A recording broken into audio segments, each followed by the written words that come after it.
Antonio is a 3.5-point favorite. And tennis superstar Jannik Sinner gets upset in the second round at Roland Garros today. He was a minus 300 favorite to win the entire tournament. Starting stronger starts to AutoZone, where they've got battery solutions in the form of free battery testing, free battery charging, and replacement batteries that fit your needs. That's what makes them America's #1 battery destination. Get in the zone, AutoZone.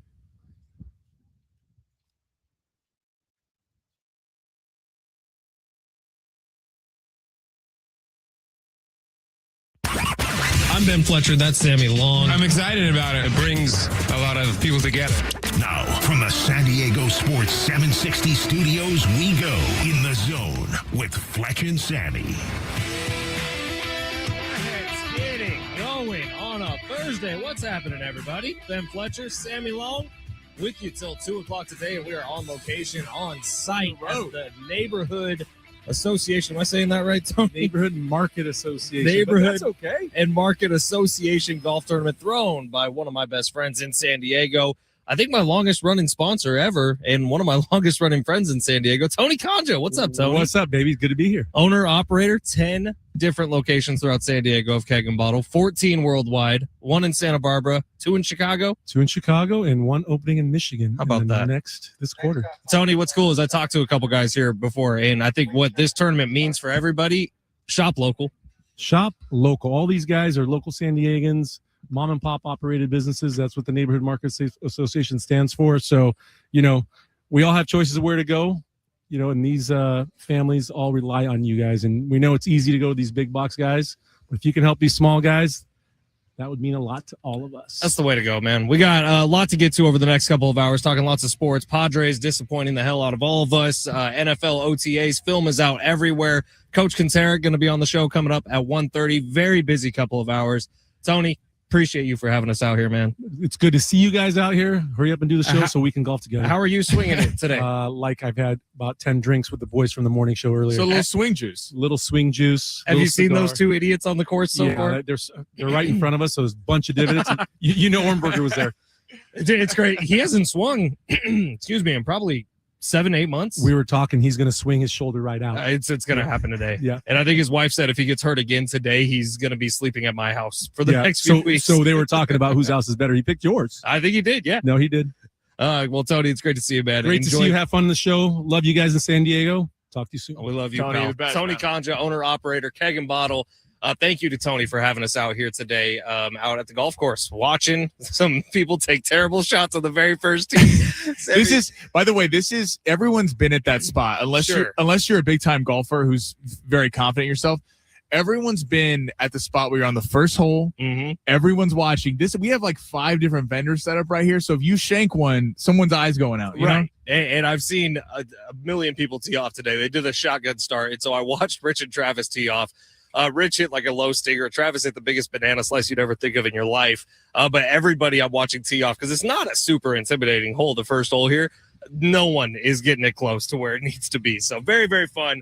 We're out here on the road. It kind of feels like that day in school where your teacher says, hey, you want to do this class outside today? Yeah. And you're like, hell yeah, we do. This is way better than the studio, man. Being out here on the golf course. A beautiful day. We're in East County. We got mountains all around us. This is going to be a fun show. But we do need to talk about those San Diego Padres. And a huge thank you to Jack Powers, our boy Jackie P. Yeah, Jack holding it down back there, man. Running the board back in studio so Sammy and I can be out here today. Thank you, Jack. But these Padres, man, I don't really know what to say about them anymore. In fact, our first YouTube comment on the day comes from our buddy Tyler. It says, at least the Padres won't lose today. It's because they're not playing today. But this is 2 shutouts now against the Phillies, 3 shutouts in the last 3 series total because of the 1 game against the Dodgers and then 2 against the Phillies. This offense is putrid, man. I watched Manny Machado's post-game stuff yesterday. He looks a little dejected to me, and I guess I'm happy that he's owning it, and he's kind of taking some of the blame for it, but things have to get better. In my eyes now, we're squarely on A.J. Preller. We've seen him make big moves before deadlines before. Is this another year where maybe A.J.'s going to reach into the bag of tricks before the trade deadline, which is still a couple months away, and make something happen? Because right now, this offense, you're falling back quick. Don't look now, but the Padres are now tied with the Arizona Diamondbacks. Diamondbacks ain't going away. 4.5 games behind the Dodgers. I don't know what you do right now. This offense isn't it. And I know what your point about A.J. Preller, and I get it. I saw a lot of that. A lot of people were frustrated with A.J. Preller. I saw on John and Jim's wrap-up show yesterday. I was tuning into that, and a lot of people are getting after Preller. I don't put any of the blame on Preller whatsoever. I do, from the sense that what's the contract that he signed that's worked out so far? Well, I mean, I think what we've looked at so far this season, Gavin Sheets, Miguel Andahar, Walker Buehler was excellent yesterday. Like, Randy Vasquez at times this year has been great. Preller can only do so much. Yeah. Because I know where you're at. I know why people are frustrated. It's like, why has this not worked out? It's easy to point to the GM, but it's not really his fault. And we want to celebrate the late great Peter Seiler, one of the best owners, if not the best owner the city's ever seen.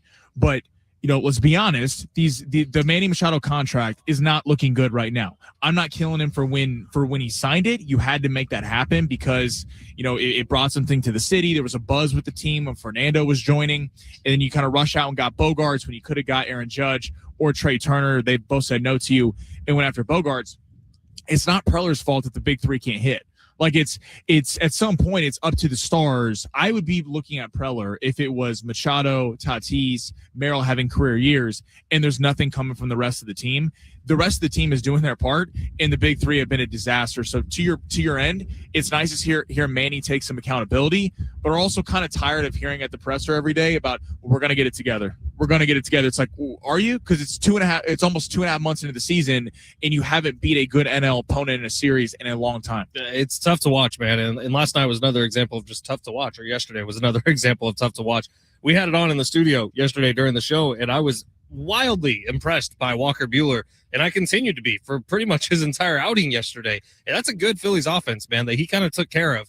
But the Padres offense is just so dull right now. Our buddy Rich on YouTube saying, I hate to blame the hitting coach, but maybe the methodology is wrong for this many players to not be hitting. Souza, it's time to go. And when it's something that's going to start coming out more and more, by the way. And to that end from Rich, when you're looking at, again, I'm not a hitting coach. I can't tell you what needs to happen for these guys to change their swings. Yeah, but go ahead and play a hitting coach right now. I want to hear it. In terms of Tatis, we've heard about it ad nauseum. Well, he's hitting the ball hard. Well, that's a hitting coach's job to figure out why you're hitting the ball on the ground, because this is not like he's just swinging wildly and missing every time. Whereas Machado, that's a little bit more the case. Machado can't hit the ball unless he's hitting a home run. It's not a consistent hitter. Tatis, as you mentioned it right before the show, is he leading the team in batting average now or creeping up there? He's either at the top or one of the top 2 or 3. So, I mean, this is a hitting coach's thing. And yeah, I mean, he's certainly going to be the first to go if this thing keeps going the way it's looking like it's going. I think of qualified batters, he is in first place right now on the Padres with a 260 batting average, which again, 260 batting average you live with. It's the 0 home runs and 0 slug that I have a really, really, really hard time dealing with. All right, we got a text from the 858 saying, can we just not talk Padres?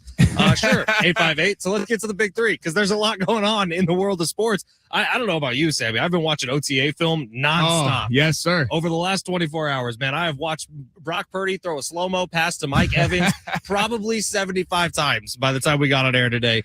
So Jack Powers back in the studio. If you will, let's go ahead and smash the big three and get this thing cooking. Your lunch break is here. Ready to go back to the office and knock the socks off your friends? Coworkers? It's time for the top stories of the day. The Big Three. Well, Sammy, I was just handed a shot of whiskey. I don't know if I'm doing this. I don't think I'm ready for it. You're not ready for it? I'll be honest. I don't think I'm ready for it. I can read it. You can down it. How about that? It's all right. Where are we going with the big three? All right. We're going to get to, and here coming in about 10 minutes, we're going to get to the Kyler Murray, J.J. McCarthy situation. There's some drama going out there. But I think we would start today. We don't normally start with tennis, but Yannick Sinner, wild. French Open, he was the minus 300 favorite coming into the tournament with no Carlos Alcaraz. So you basically had to bet $300 to win 100. That's how big of a favorite he was before the field. Loses today in the second round. The earliest a 1 seed in a major has gone down since Andre Agassi at Wimbledon in 2000. Just reaction to the match, and then are we thinking it's Djokovic's time to finally win his 25th major? All right, so first things first, how do you say the guy's name who beat him? Because I struggled through it this morning when I was doing we're gonna look at it right I did here. a sports update over on KGB, and it took me 5 seconds to try to pronounce this guy's name, and it didn't go well. But this Surindolo. Surindolo. Okay. Surindolo. The guy who beat him was essentially, you bet $10,000 on Yannick Sinner to win $900. That's what it was. This is one of the biggest upsets, not just in tennis history, but in sports history. And tennis is one of those things where you don't really get it wrong if you're Vegas when it comes to these massive, massive favorites, because the talent gap can be just so wide. And so Yannick Sinner losing this, like, I don't want to just brush past the historical significance of that because that is absolute chaos. On the other thing you just said, is this Djokovic's time to go win this and maybe get one of his last shots at a major? 100%. Does this not feel like the AFC of last season in the NFL, where you had Josh Allen, who all of a sudden was by himself in the postseason looking around being like, hey, where are all the other quarterbacks that are usually here that I have to try to get through? They weren't there. And so for Djokovic, like right now, this is your time, dude. Look around the AFC West. No one else is there. You can go take it. Well, just crazy. I mean, to lose in second round, Sinner had been on destroying the ATP tournament before this, like at Indian Wells, in Rome. I mean, he was running through everything. And the secret about this, he won the first two sets. Right. He was up 5-1 in the third set. And Stromboli comes all the way back, wins 3 straight sets. I know they talked about the heat. Sinner downplayed that after, saying that wasn't a part of it. He said he woke up not feeling very good. But, I mean, to be up that much, and he was talking about how he wanted to keep the points short because he didn't know if his conditioning was going to be there because he wasn't feeling well. Massive, massive upset. It adds a lot more buzz to this tournament because I think coming into it, it really has been Alcaraz or Sinner. They've won the last 8 majors. So it's been kind of just waiting until you get to that matchup. While Alcaraz is hurt, he's not playing in it, and Sinner's now out. So now, to that end, Novak Djokovic, you feel like this is his time. If he's ever going to win its 25th major, it's got to be now because he's basically better than everyone else, not named Alcaraz and Sinner. Alexander Zverev's up there. This opens up a path for some Americans, maybe Lerner Tien, a Francis Tiafoe. Like, this field is going to get really fun, and hopefully we name a new tennis star that finally wins a major because Alcaraz and Sinner have certainly dominated for the last decade. Who's the favorite now? It's Zverev's the favorite, Djokovic is second favorite, Okay. And then Casper Ruud, our guy who we were winning last week on. Oh, yeah. He's a third favorite. It's the Ruud. All right, what's next, Sammy? All right, let's head. So, interesting quotes. Chris Canty, radio host, former NFL player, is talking about Shai Gilgeous-Alexander. We got SGA and the Thunder trying to close out the Spurs tonight in San Antonio. But Chris Canty said on SGA, said, quote, when you watch him, it's not fun. When you watch him, it's not fun, talking about SGA. There's been a lot of criticism that's come out about the flopping, about how this will affect him in his legacy. Even if he wins a bunch of titles, people will look back at the flopping and kind of dock him for that. Do you think what Chris Canty said is fair? When you watch him, it's not fun. So I remember this vividly now, and we talked about this a little bit before the show, but when Nikola Jokic won his first MVP, everyone was stoked for him because it's this different type of dude, a giant Serbian guy who is making threes and playing amazing basketball. The passing that he would make when he was first winning MVP. And then came the second time he won MVP, and the praise got a little bit less. Then came the third time he won MVP, and that was the complaint, that he's boring to watch play basketball, that he's not entertaining enough. I think that we do this, and I think it's a really bad habit, especially in the national media, where we prop someone up one year, SGA and the Oklahoma City Thunder, where they were the darlings of the NBA playoffs a year ago, and now this year, they're not fun to watch. All they do is flop. Nothing that Shai Gilgeous-Alexander does is new. He's been doing it his whole career. This is how he got to the point where he's winning back-to-back MVPs and is about to win back-to-back NBA championships. So the fact that now we're just looking for something to complain about with him, and it's gotten to he's boring to watch. What did Rob Parker say the other day? He wants him to go down in infamy. I just think it's kind of a bad habit that the national narrative, the national media does, where they take someone and build them up one year, the next year immediately trash them down. Well, if I'm SGA in the Thunder, I just don't care. Like, at the end of the day, I'm sitting there going, I want to win as many titles as possible, and guess what? You're going to be forced to talk about me whether you like it or not. Now, in terms of on face value, I agree in that SGA isn't the most fun player to watch. He is a great player. I don't want to take that away from him. Unbelievable player, one of the best in the NBA, if not the best. In terms of pure entertainment value, if you were asking me, you have one ticket to buy and you got to go see one player, I'm looking to see Anthony Edwards. I'm looking to see Wemby. I'm looking to see Luka. I'm looking to see a guy like that is a little bit more flashy. But then again, flashy doesn't always win chips. It really is about simply winning, and that's what the Thunder have been able to do. So I can't sit here and kill the Thunder for in SGA for just winning. All right, well, let's pause the big three right there. We'll get to some more on the other side. In fact, Jason Kelsey had some quotes out there today in the media that are pretty great, and I'd love to hear everyone's reaction on it. So that's going to be our talkback question of the day today. If you missed it, Jason Kelsey went on a podcast and said he's fearful that the NFL is drifting too far away from Sundays. And with so many Wednesday and Friday games scheduled this year, he thinks the schedule is getting shaken up too much. The question for the talkback, Mike, Do you like NFL every night of the week? Or are you a purist? You want it Sundays, Thursdays, and Mondays, and that's it. Let us know on the Talkback Mic. Up for grabs today. We got a 4-pack of tickets to the San Diego County Fair. We also have a pair of tickets to go see Chicago at the fair. You can win both those prizes. We'll give one away in hour 1, one away in hour 2. Keep listening for your chance to win those. Leave us a talkback on the free iHeartRadio app. Open it up, search San Diego Sports 760, tap the little red microphone button, and you can be entered in to win.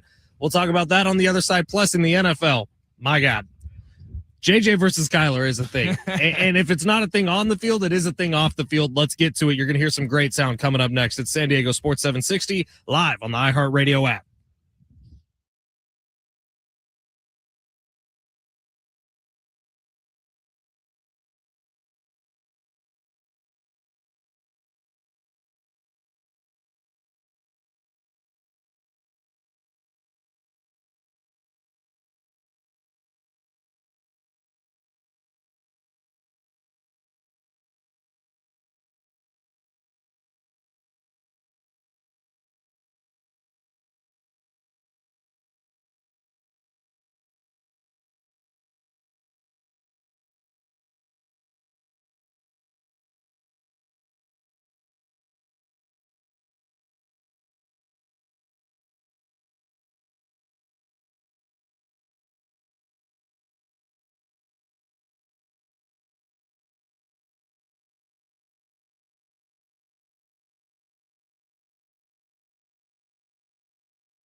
San Diego Sports 760 and iHeartRadio present our 2026 iHeartRadio Music Festival, the biggest names music event of the year.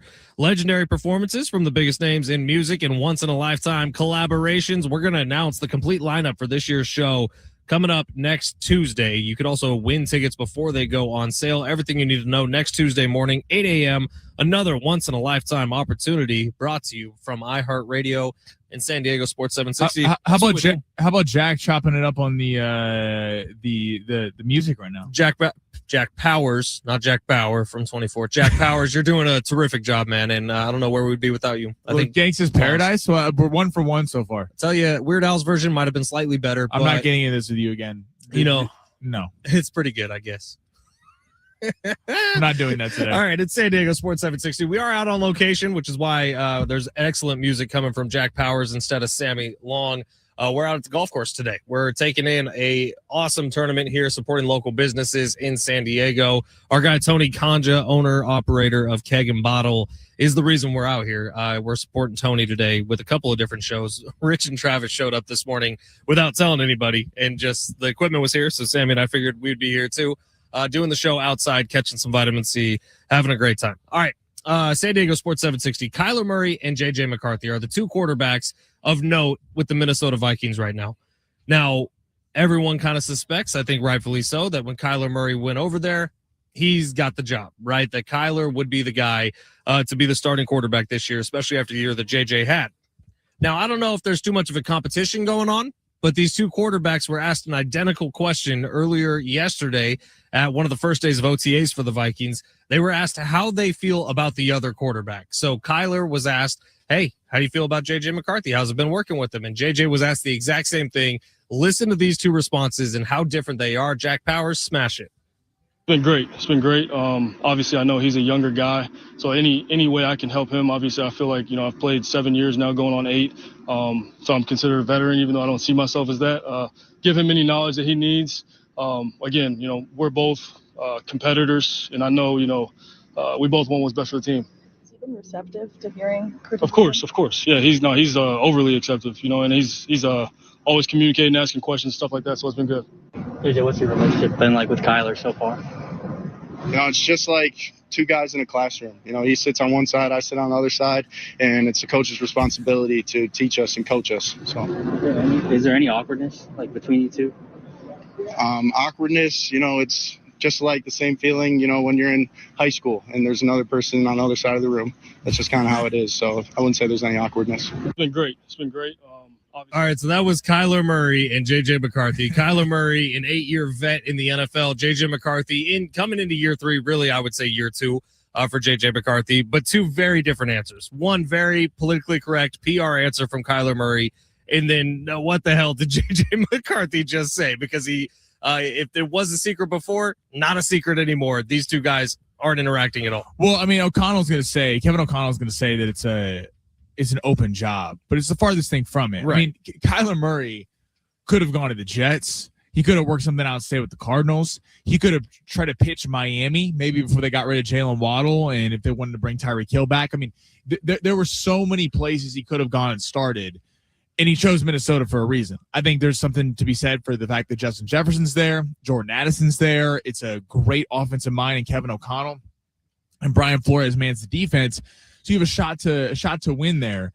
Whereas, J.J. McCarthy, we got into this a little bit yesterday, but Justin Jefferson has every right. He's been the good soldier. He has had to watch A.J. Brown, who's been going to Super Bowls and winning one of them, complain about lack of targets. He's seen Tyreek Hill complain about lack of targets. Guys that have won in the playoffs, and Justin Jefferson is continually, his stats went down last year because McCarthy couldn't get him the ball, and he sat through it all. So if you're Justin Jefferson, if you're Jordan Addison, you want a guy that's going to put the ball up. And Kyler Murray, I think we all forget, was it all his, everyone else's fault? No, but the Cardinals never surrounded him with the right talent. Marvin Harrison Jr., good player, not a great player. Could have had Malik Neighbors. The Cardinals have never really put together a lineup, a roster that is on par with Kyler Murray. Has it always, again, worked out with Kyler? No.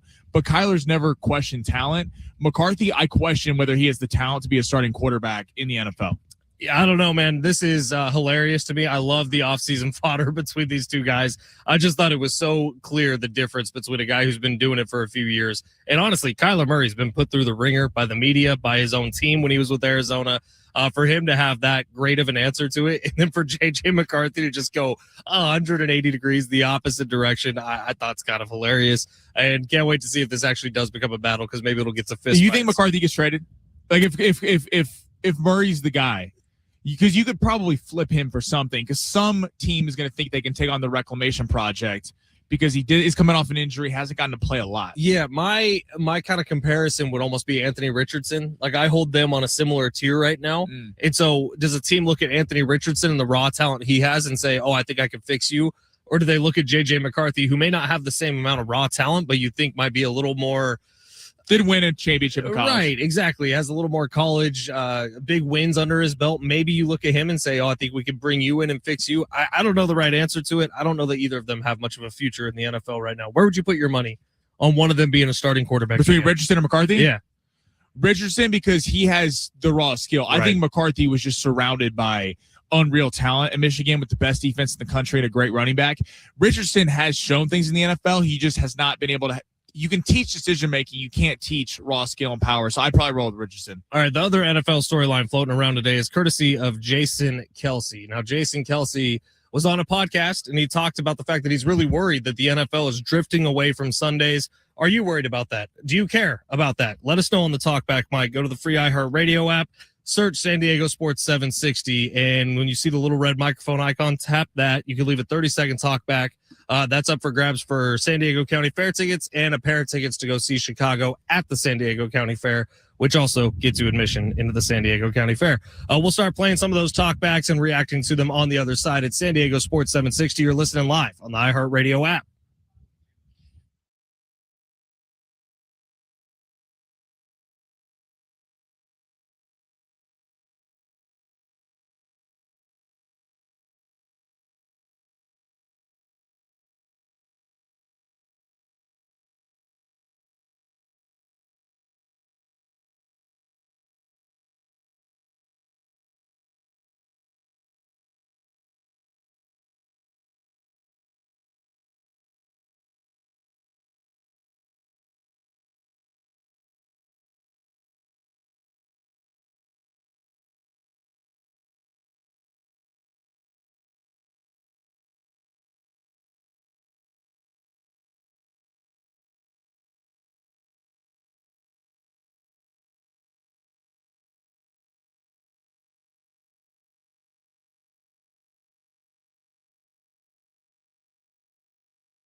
The sport is sponsored by AutoZone. Get in the zone. Spurs trying to stay alive tonight in Game 6 against the Oklahoma City Thunder. That game is in San Antonio. They are currently a 3.5-point favorite. The San Antonio Spurs are.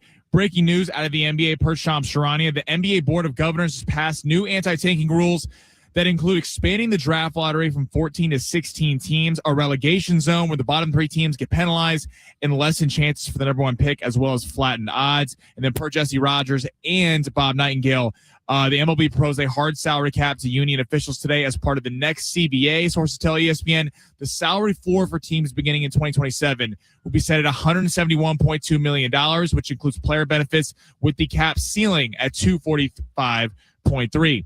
Starting Stronger starts at AutoZone, where they've got battery solutions in the form of free battery testing, free battery charging, and replacement batteries that fit your needs. That's what makes them America's #1 battery destination. Get in the zone, AutoZone.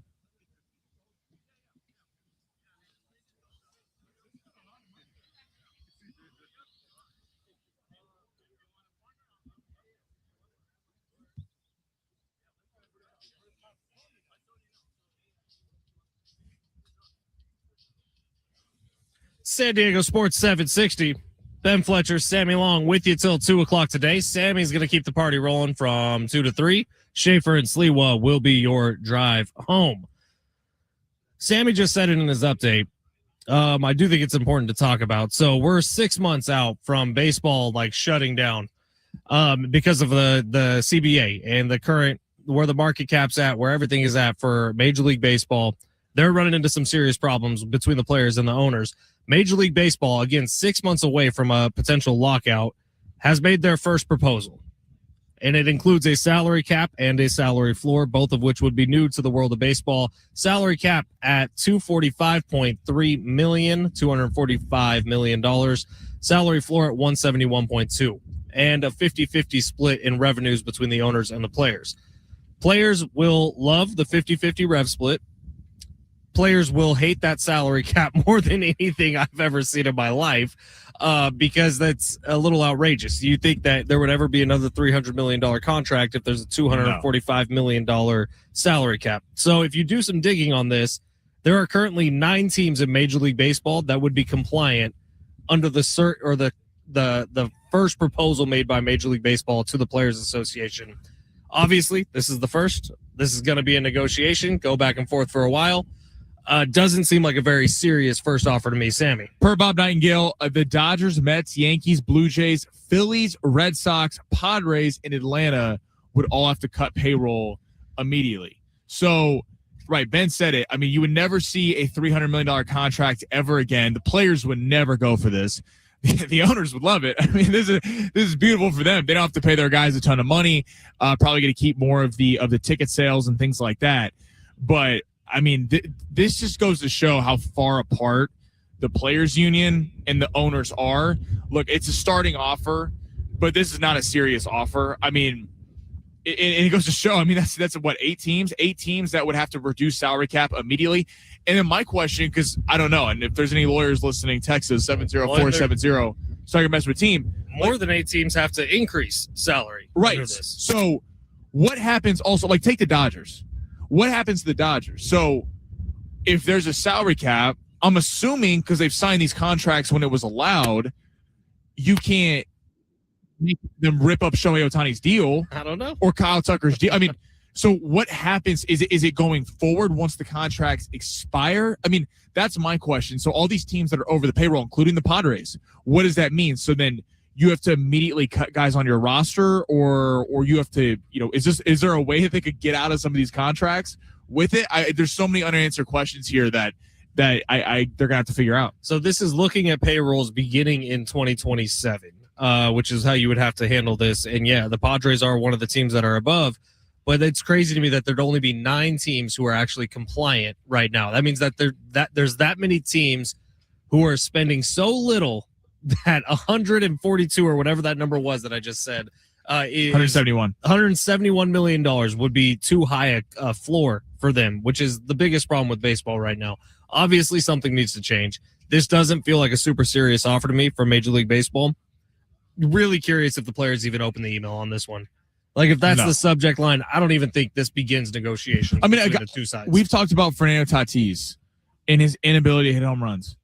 He has a $340 million contract. Right. Now, again, it's not when it was signed, he was going to be a 7-time MVP. Right. I mean, Shohei Ohtani has a $700 million contract.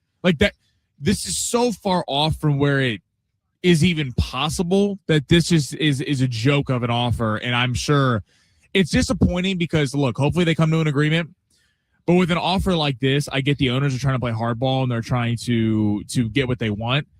But this is not them coming to the table really trying to put a deal together. This is, we're going to send you an offer. We know you're going to decline. So the player's probably going to counter with some offer that's, through the roof. Right. That is not even close. Well, they're going to say no salary cap. That's a non-starter. Right. So it's like, where are we going to go? I mean, it really feels like we're hurtling towards not having a season next year. It's from all the reports that we've had. And it doesn't feel any better when we get offers like this, proposals like this, that aren't even that serious. Yeah, this I'm a little surprised. I guess I shouldn't be. I've been going back and forth this entire time on what side I'm on. Like, we don't have to pick side. We're the side of the fans. We just want baseball to happen next year. And it kind of feels like both sides are screwing us. But when I look at that first offer, and obviously they're not going to start where they know they're going to end up, right? Like, that's the whole point of a negotiation. Right. But when I see that first offer, I'm like, oh, well, the players aren't even going to start to talk about that one. So are we going to wait another month now before you send something they will talk about? That's the problem. It's a ticking time bomb, man. We are on the clock right now. I know we have Jack Powers back in studio right now. If it was Jack Bauer back in studio, we'd be working on the 24-hour clock trying to figure out how to make this thing happen. And that is not the right number to start at, in my opinion. Well, I also think that, like, if you're one of these players, I'm curious what in Texas 70470 start your message with team. This is one of the rare instances where the fans and the owners are probably on the same side, because the players, most fans go, we want a salary cap and we want a floor. We want teams to be trying in Major League Baseball that aren't just trying to collect a paycheck, and people don't want the Dodgers and the Yankees and the Mets and all these teams, Padres on this list too, spending money left and right. Right. But this is one of the rare things. Most of the time, fans are probably with the players. The players don't care. The players are like, yeah, I'll try to get a ring, but at the end of the day, if it's costing me tens of millions of dollars, I'm fine with playing on a team that's just going to chip me out versus making it more fair across the board for all Major League Baseball. So it's a weird spot where I think most people would probably be with the owners, with the fans, when that's typically not the case. Usually it's fans and like fans and players probably work together, are more frustrated with the NBA in this case of not being able to curtail flopping. Here's where the fans are not on the owner's side. Is that number makes me feel like the owners don't care if they miss at least a portion of next season, and the fans want the full season to happen. That's fair. And so if it doesn't happen, you have two parties you can blame, and that is the players and the owners, and they seem to be wildly apart right now, which isn't the players' fault, and it's not necessarily the owner's fault. But if they were to get any closer, I don't know when that's going to happen. 858's salary cap has to be at $300 million at a minimum. 325 to 350 seems like the sweet spot. I don't know that baseball actually needs a salary cap, and I might be the only one who says that. I think the floor absolutely needs to be implemented. You look at some of these teams. Again, these are numbers for next year. Do you know what's on the books right now for the Miami Marlins for next year? No. $31 million. Right, that's like, I mean, it's putrid is what it is, and it's not even trying. And so, that's, by the way, that's not the worst one on the books for the Washington Nationals. Yes, sorry, is $21.3 million. St. Louis Cardinals, $43 million. Obviously, that's going to change. These are numbers for 2027, but you don't have a league if you have one league or one team that has $31 million on the books and another with $325 million. I mean, we complain about tanking in the NBA, which has been rampant. It's been bad, but at least in the NBA, you don't have the Charlotte Hornets paying less than the Los Angeles Lakers. Right. Yes, you may be seeing at the end of the season teams trying to lose to get a better draft pick, but this is, I mean, that at least in the NBA that happens the last month of the season. I mean, in Major League Baseball, again, opening day, everyone's excited for. There are about 12 teams you can cross off the list immediately that have zero shot of winning a World Series because they're not even trying to win a World Series. All right, Jack Powers, I sent you a talk back from our buddy Brian. Hopefully we can get that queued up here in a second. The question for the talk back, Mike, today is, how do you feel about the NFL drifting away from Sundays? Jason Kelsey kind of set the landscape on fire today. He had some comments about the fact that Sundays need to be sacred, that the tradition of the NFL is part of what makes it so special. And obviously, like, the season begins on a Wednesday this year. What are your thoughts on it? We heard from our buddy Brian. Let's take a listen. Regarding switching from Sundays, I would have no trouble at all with having NFL games on 7 days a week. The only question would be the scheduling of that. And and getting days off in between, so you're not playing. I mean, already playing Thursday night after a Sunday night, it's a short rest. How are you going to manage 7 days a week? That's the only question mark I have for the quality of the game. But for a personal level, yeah, absolutely, I'd love to watch football every day. See, I'm kind of with Brian, and I'm one of those guys who I like sitting down and watching a full primetime game, no matter who the teams are, and because I get interested in the players. Sunday feels like such a mashup. I love me some football Sundays, but I would be A-okay if we had like 3 Sunday games where we could watch one in the morning, one in the afternoon, one at night, and then the rest of the NFL calendar was kind of scattered throughout the week. Well, I mean, if it got like that, like I'm going to watch no matter what. I like that it's on Sundays. I have zero problem with the NFL going, we're putting a game on Wednesday or Thursday or Friday. Like, I'll be honest, I'm not a high school football guy. I'm not going to a bunch of high school games. So I could give a you-know-what if they schedule. I know that's been argued. People are like, oh, you can't do that to high school football. Trust me. The parents will be at high school football games. The rest of us will be watching the NFL. College football takes over Saturdays. So, I mean, the NFL could just trounce all over that. But if you're the NFL, something that makes the NFL draft such a big deal, why it's bigger than all the other drafts, is because we know the players. We've watched these guys in college over the years and developed. You rooted against a guy, you rooted for a guy because they're for your school.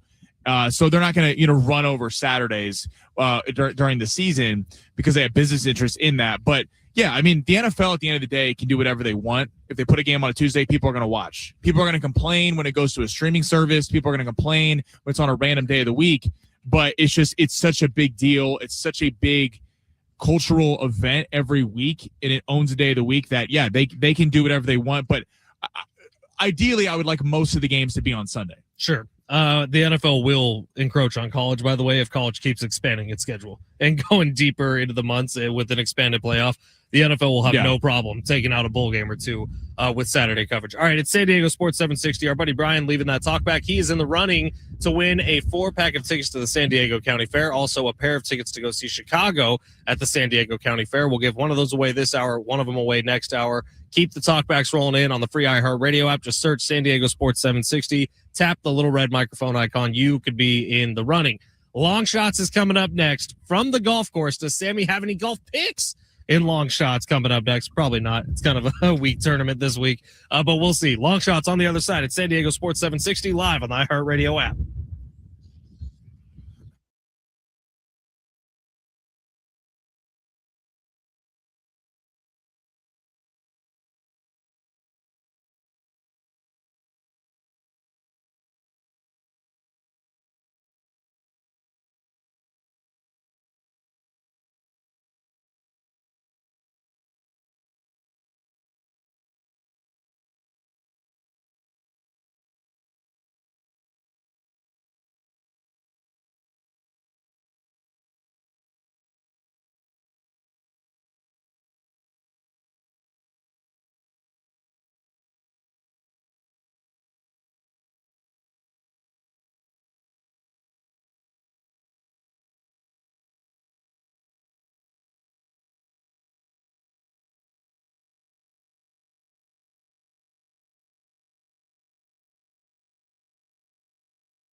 Never bet on the Canadians. That's what I always say. Yeah, always have. Damn Montreal. Always will. Long shots was looking good yesterday until hockey started. And good no longer looking is long shots. So there's always a new day. That's what we say, right? Yeah, I thought Montreal would get it together. Like, they lost games 2 and 3 in overtime. They're in Montreal. You had to win it, and they get skunked 4-0. That series is done. We're gonna see a bet of Vegas, Carolina Stanley Cup final, which will be a fun matchup. Ben Fletcher, Sammy Long with you out on the golf course today, broadcasting on the links. It's kind of like the teacher said, hey, you want to do the class outside today? And we said, hell yeah, we'll go sit out in the sunshine. Beautiful East County. I'm sure we're going to hear Rich Ornberger and Travis Dale coming up on the back nine pretty soon here as they're out on the course playing. There is 52 different liquor vendors out here, Sammy, on the course today. We just had some shortstop birria wraps. Oh, fantastic. My God, were they good. Very, very tasty. I met our new friend Bianca, too, who's the owner and operator of it, but very, very good food. And now we're going to make Sammy make us all some money. So, Sammy, without further ado, let's have Jack Powers smash some long shots. You looking for some luck? Want to win big? Gotta play big. You are so money, you don't even know it. Time to take a chance. Pay that man his money. With long shots. All right. Not a whole lot to go with. No, but this is where we make our money, man. This is where we dive in and we really find something. We got a couple tennis picks. Of course, we're going to the association tonight for a little Thunder and Spurs. Let's start with tennis. My guy Francis Tiafoe. Yannick Sinner to win the entire tournament. No. Francis Tiafoe got the plus money dub this morning for us. Leonard Tien did not do it in straight sets, but he did get a win. So I'm going to take a little credit for that. But, all right, we got João Fonseca taking on Novak Djokovic. Now, Djokovic is the second favorite to win this tournament now that Sinner's out. Alexander Zverev, the number 3 player in the world. This could be his time. He's got a very powerful serve. But Djokovic, like, hitting... he's still it's amazing what he's able to do at 39 years old. This guy, does he have the same stamina he once had? No. But again, he's chasing that 25th elusive major that put him in a rarefied air. He already is one of the greatest tennis players of all time. But if you get that 25th, you figure he kind of rides off into the sunset with no Alcaraz, no Sinner. This is a prime opportunity to do that. Fonseca's a pretty good player, but you know what? Because we're doing the long shot parlay, let's give us Djokovic minus 218 on the money line. Let's just take a little safer. Let's take him on the money line. I think he smells a little blood in the water after Sinner went down. I think he gets the W here, minus 218. All right, Casper Ruud taking on Tommy Paul. I hate to bet against the American. I hate to do it, but we're going to. We're going to add a little juicy. I think Casper Ruud wins outright. So if you want to just have that, but he is like a 4-1 favorite. You want a little something juicier. Plus Snoop 295, Casper Ruud to win in 4 sets, 3-1. I think Tommy Paul's counted it up to get 1 set. Tommy Paul had a little bit of a grueling match in the last one. Very talented player, hoping for the Americans to kind of pull through here. But Casper Ruud in his last game only had 2 double faults, 13 aces, beat his opponent by about 21 points. I mean, he just dominates in every way. Casper Ruud is up and coming on the tour. Again, another guy that feels like, hey, maybe this is my time. Alcaraz and Sinner have shut so many of these guys out. Your Zverevs, your Ruuds, your Tiafos, all these guys have not been able to break through on the major level yet because Sinner and Alcaraz have just been dominating. I like Casper Ruud to beat Tommy Paul, even though they're the American. Casper Ruud does have the all-time head-to-head advantage, 4-2 against Tommy Paul. And Casper Ruud, the way he plays, the clay court really works in his favor. All right, we're heading to the association. Big game tonight. Spurs at home against the Oklahoma City Thunder. Go back and forth in this game. We're taking the Spurs, though, minus 3.5. This is going to a game 7. The underlying metrics in the last game.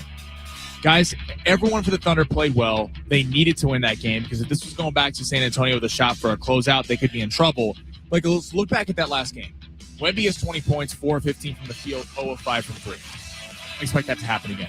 And then De'Aaron Fox. So Wemby got crushed, rightfully so. Victor Wembanyama has not had the best series outside of that game 1 where he hit the unbelievable shot in overtime. De'Aaron Fox, only 9 points in that game, game 4. Keldon Johnson had 15 off the bench, but he missed a couple corner threes. Devin Vassell, 2 of 9 from 3 in that game 4 or game 5. I don't see that happening again. In the sneaky part, if you just watched, you checked into the final score, 127 to 114, like the Thunder dominated. They did, but the Spurs crept back in that game. And Devin Vassell and Kellen Johnson missed 2 crucial threes when they could have cut it to 6 or 7 points. I think they get the win tonight. It's going to be rocking in San Antonio. And -3.5, we're going to lay that. I think Wemby has a big outing. I think the rest of the guards have a big outing as De'Aaron Fox is beginning a little bit healthier over the last couple games. So I like the Spurs -3.5 tonight. So Casper Ruud in 4 sets. If you want to take him on the money line, that's fine. 4 sets. That's plus 295. Going to chip us out. I like Novak Djokovic to beat Fonseca straight up. He's a 2-1 favorite. And then give us the San Antonio Spurs -3.5. This is going to a game 7 Saturday night. I'm telling you, long shots might be my favorite radio segment in the country these days because Sammy says things like, it's going to chip us out, bruh. And he says things like, I don't know what else you say, but you say all sorts of It's going to chip us out, bruh. It's going to chip us out, bruh. We're by a casino right now. It's very good. Come on. It's very good, Sammy. All right, it is San Diego Sports 760. We are giving away some San Diego County Fair tickets today. We have a 4-pack of tickets to give away. That's going to be in hour 2 right now on the line, and we got a talk back that I just emailed you, Jack. We have a pair of tickets to go see Chicago at the San Diego County Fair.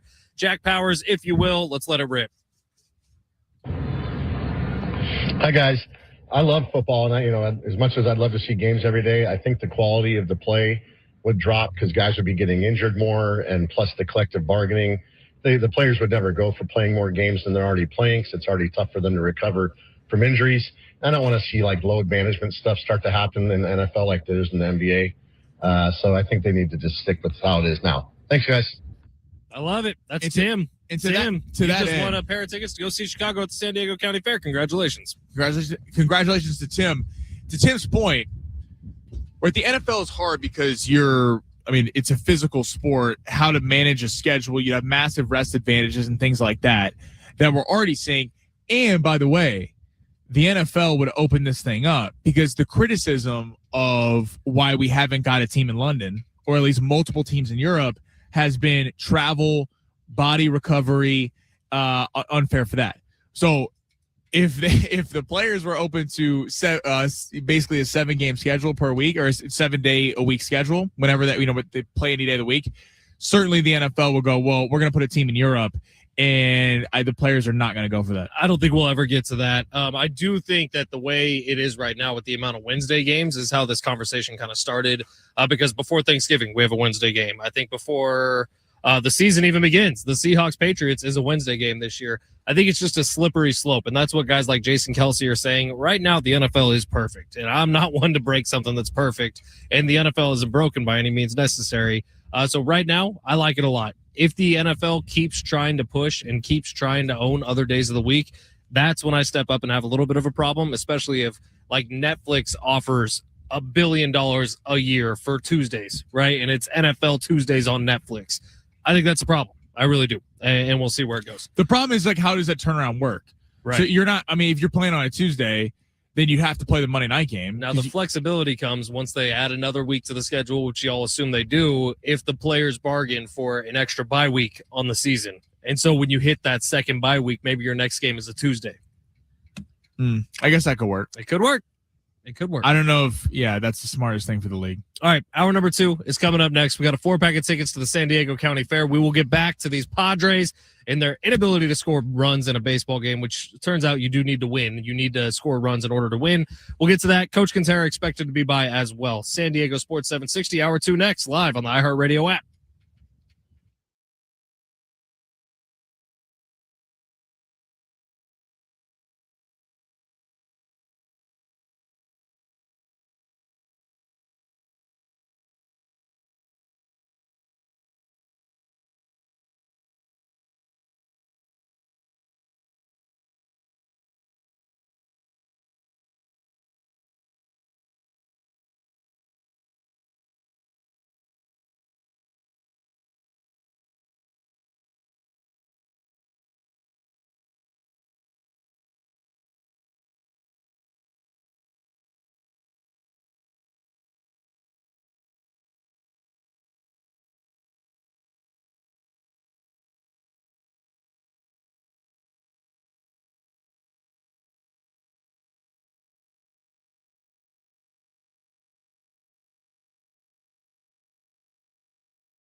The sport sponsored by the National Highway Traffic Safety Administration, currently live in Roland Garros after Yannick Sinner went down today. The number 1 seed, the 3-1 favorite, lost in the second round. Ben Shelton, the number 5 ranked player in the world, with the American about to lose to Collignon from Germany. And then the NBA, tonight we got Spurs playing host to the Oklahoma City Thunder. That game is at 5:30. Spurs looking to stay alive. San Antonio is a 3.5-point favorite with the point total set at 218.5. And the Padres got an off day today. They'll be back tomorrow at 3:45, taking on the Nationals in Washington. You think a ticket for not wearing your seatbelt is the worst that could happen until you get in a crash. Suddenly a ticket doesn't seem so bad. Click it or ticket, paid for by the National Highway Traffic Safety Administration.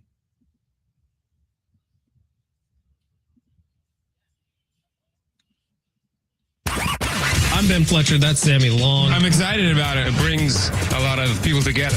Now, from the San Diego Sports 760 studios, we go in the zone with Fletch and Sammy. Yeah, it's hour number 2 here on San Diego Sports 760. Ben Fletcher, Sammy Long with you for another hour. After that, Sammy will keep it rolling from 2 to 3. Schaefer and Sliwa will be your drive home. We are out today supporting the Neighborhood Market Association out at the golf course. They got a tournament going on. There's a bunch of drunks rolling around this golf course right now, Sammy, as there are liquor sponsors on every single hole, and I mean multiple of them on every single hole. I am sure we are going to get an update, and we'll hear them and smell them before we see them from Rich Ornberger and Travis Dale, who should be making their way. If they teed off at 10:30, they should be about back to here as they proceed along their round. Who's the better player? See, before the last 6 months, I would have said Rich is the far better player. Last time I played golf with Travis, he actually played pretty well. And it's like he's figured something out. He has this awful, god-awful slice on his swing where his ball probably travels 270 in the air, but it only goes about 110 because most of the traveling is done side to side. But he's hitting it better as of these days. And so I'd be very curious. I bet you Travis is out playing Rich right now, who's been out with a torn bicep for the last, 6 months, 7 months. Wow, play the slice. That's what you got to do. Don't need golf lessons. Play the slice. If there's one thing that Travis Dale can beat Rich Ornberger at athletically, it may be golf. Yeah, you got to let Travis maybe bowling. Neither of them can putt. But Travis looks like he'd be a great bowler. Yeah, Travis would definitely. He fits the mold of a big-time bowler. Brings his own ball. Bass fishing? Definitely bass fishing. Yeah, he could fish. All right, YouTube is going crazy today. Lots of thoughts about the Padres. Lots of thoughts about Major League Baseball's proposed salary cap. Let's get to some of them here. Rich on YouTube saying, I hate to blame the hitting coach, but maybe the methodology is wrong for this many players to not be hitting. Souza, it's time to go.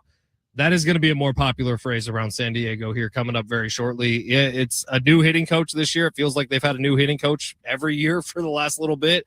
But something's not working right now with the Padres, and hitting is the main thing. So I would imagine fans are going to start going along with you, Rich. Steven says, I believe the Tatis no home run mystery conundrum has become mentally contagious for the whole team and spread throughout. Thus, they are 30th in average and 30th in on-base percentage, 29th in slug. That would be the surprising thing, right? Padres are still 7 games over 500. They are the worst hitting team in Major League Baseball by the numbers. And it's not close. Well, I mean, it's like they're a hard watch, and it's frustrating because we have the same combo every day. But it's like the rest of the team is doing their part. If you had told me that Walker Buehler's having the season he's having, like he kept them in that game. I mean, are they now? Because nobody's hitting. Well, no one's hitting, but I'm talking about the pitching staff. Pitching staff and defense, by the way, is incredible. Incredible. And the bullpen we knew was going to be incredible.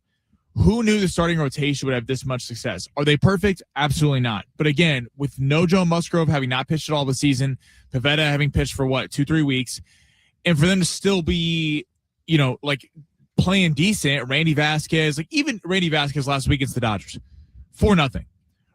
The Dodgers got Shohei Ohtani hit a home run on the first pitch. They got a run in the second inning. The Dodgers left 7 on base. Was it pretty from Randy Vasquez? No, but he kept them in the game.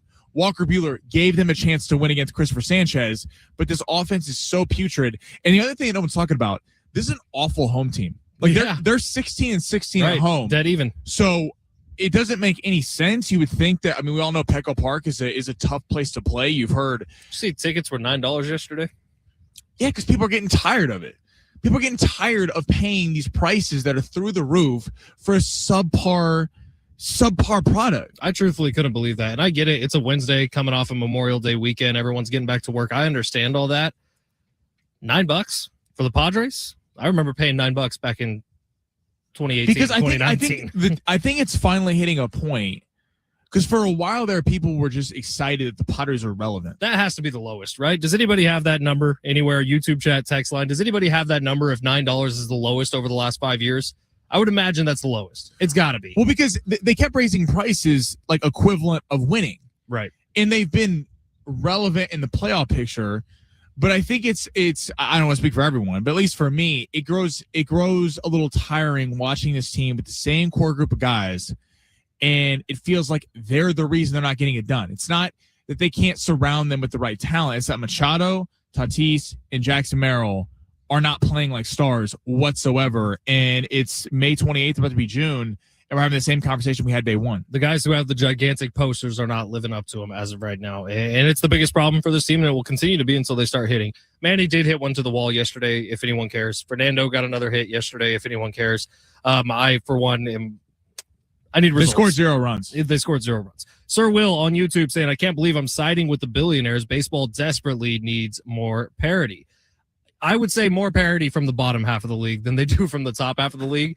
It's crazy to me that there are teams that have less than $30 million on the books for 2027. That's outrageous to me. And if the salary cap came into play, it would be a challenge for them to get up to that. You know what I mean? Like, it would be a challenge for the Marlins to get to $171 million. And that's the part that's a little bit embarrassing. Like, look in the mirror, dude. You're making just as much money as pretty much every other team, not named the Dodgers, the Mets, or the Yankees. You can afford to pay more than $30 million to get some sort of competition out there. And I get it. People look at the Dodgers. They're tired of the Dodgers winning, so it's easy. They're public enemy number one. And yes, I understand people's frustrations. The bottom of the league, to me, is far more to blame than the Dodgers are. Me too. Because the Dodgers, yes, do they get punished when Tanner Scott's an awful closer last year? They go get Edwin Diaz. That can be frustrating to people. Kyle Tucker, the best hitter on the market, goes to the back-to-back World Series champions. But at the end of the day, the Dodgers do develop their farm system. Sure. And you have, the Pirates are a prime example to me. The Pirates have 3 aces on their team. Not even Paul Skeens gets all the headlines. I mean, Bubba Chandler, Mitch Keller, they're probably not going to pay any of them. Not going to pay any of them. They'll all be in different uniforms in a couple of years. It's only a matter of time for Paul Skeens is requesting out because they're not going to pay him. And they do not put a 1 through 9 batting order that has any chance of winning a World Series. So it's just yes, I think the bottom tier of the league that doesn't pay is more to blame than the top tier, even though they both need to change. Ra on YouTube, that's the name. Ra says, "Go D-backs!" All exclamation points. AZ's flooding the chat. If you missed it, the Diamondbacks are now even with the Padres in the National League West. I would not have thought that was a possibility just a couple weeks ago when the Diamondbacks were struggling and the Padres were winning all these games. And now they have drawn even. Things move fast in baseball, man. Was it a week and a half ago? Padres were first place in the NL West. Currently, 4.5 games back. Things move fast. Didn't Shohei do it again yesterday, by the way? Lead off the game with a home run. Yeah, and then he had 6 scoreless innings. No hit. Never mind. I'm back on it. The Dodgers are the worst part about baseball. I'll just say it. There it is. Shohei Ohtani is insanely good. Remember when John Schaefer said he was overrated? Yeah. We love us in John Schaefer. Not John Schaefer's finest moment. Now, the Padres did make some history yesterday, just not for the Padres. Christopher Sanchez now at 44 1/3 consecutive scoreless innings, extending his streak against the Padres by throwing 7 scoreless yesterday. Pods were shut out for the second time over the course of 3 games against the Phillies. And Christopher Sanchez knocking on the door at history. That is the Phillies record. So 44 1/3 scoreless innings. Will be a Phillies record forever. And you think about some of the people who've pitched in Phillies uniforms, that's an incredible record for him to have. But the baseball record sits at 55. He does look unhittable. That's the thing we haven't really talked about today is I'm just sick of hearing the argument that, well, they were facing a good pitcher. The Padres should be able to hit good pitching. They're a good baseball team. Well, especially at home. Sure. But the dude was unhittable yesterday. When you talk about just a really cool sports story that's going on, this guy is chasing history, and he keeps going out there throwing 7 scoreless every single game out. You're talking about a Cy Young race that involves him, maybe Mason Miller, probably not at this point. But the way Shohei's pitching, this is a hell of a National League Cy Young race. Well, that's what, like, from a Padres angle makes it hard, because the Padres beat all the bad and okay teams. Right. And if you're going to get to a World Series, you're going to see the Phillies. You're going to see Christopher Sanchez. With the Dodgers, you're going to see Yoshinobu Yamamoto and Shohei Ohtani. The Brewers, you're going to see the Miz. Like, all these teams have elite level pitchers. And look, I get that it's hard to hit elite level pitching. That's why they're elite level pitchers. It's not just about that they couldn't hit Christopher Sanchez yesterday. It's about that Aaron Nola came into the game this week with not having the season that Aaron Nola's used to. He has a big outing against the Padres. I mean, again, credit to the Padres pitching staff, the bullpen and the starters. The Phillies did not overwhelm the Padres with offense like they've seen like the Phillies typically do to teams. They did not come in here and destroy them offensively. It's just the Padres offense was so inept that it allowed them to squeeze a couple runs across, and they're talking about a sweep here while the Padres are going on the road. Sure. We have maybe the funniest talkback I've ever seen that we cannot play, unfortunately, from our buddy Eric. Eric, it's amazing, man. He says, he's making a comparison. He says, if you're asking me if I want more NFL games, it's like you're asking me if I want more of something else. And it's a great talkback. I don't think we're going to get that one by, but you are officially in the running for those San Diego County Fair tickets. If you would like to be in the running for San Diego County Fair tickets, we got 4 of them. The fair is getting going next month. It lasts through the July 5th, closed on Mondays and Tuesdays. Buy tickets at sdfair.com. All you got to do is leave us a talk back. Go to the free iHeartRadio app, search San Diego Sports 760, tap the little red microphone icon while you're listening to the station. That opens up a window for you to talk on the show. You have up to 30 seconds to tell us if you're okay with the NFL starting to drift like they are from Sundays and having more games throughout the week. We'd love to hear from you. If you leave us a talk back, you're in the running. We'll announce our winner coming up at 1:45. Let's get to the big 3 of hour number 2. We're going to have to go a little lightning round on it. We get a little heated about the Padres. Not our fault, their fault. Jack Powers back in the studio. Go ahead, smash the big 3. Your lunch break is here. Ready to go back to the office and knock the socks off your friends? I mean, coworkers? It's time for the top stories of the day. The Big 3. Am I allowed to try to be a cool guy real quick, Sammy? Sure. Hey, YouTube, text line, drop a W in the chat for our boy Jack Powers, doing a hell of a job back home at the iHeartRadio studios. Jack, we appreciate you. You could have just said shout out to Jack Powers. W's in the chat, brah. Shout out to We're going to Jack. get chipped out, brah. All right, per Shams Charania, the NBA has officially passed anti-tanking laws. Good. New format includes an expansion of the lottery from 14 to 16 teams, including the 8th seed in each conference's playoff picture, and an anti-tanking measure where the bottom 3 teams are dealt lesser chances for the number 1 overall pick and flatten odds. Reaction to the officially passing this proposal. This is good. This is great for the NBA. Look, it wasn't going to matter what you did by expanding the lottery system. The only way this was going to work is if you punish the bottom 3 teams, and that's exactly what the NBA did. I have never once on this show or publicly, I think, ever given Adam Silver credit for anything. I'm going to give him a ton of credit here. They got this exactly right. You got to punish the ones who are doing the least for you, and that's what's happening now in the NBA. Congratulations. Yeah, this is huge. This is a big deal. And again, baseball can take notes. The NBA just punished the bottom of the league. Right. So for all this, oh, you can't do that. You can't punish the Marlins. Yeah, you can, because they're not contributing to the sport. This is huge because, A, what it does, it creates incentive to making the play-in tournament. You've seen the criticism with the play-in tournament was, oh, so many teams make the NBA playoffs and makes the regular season less interesting.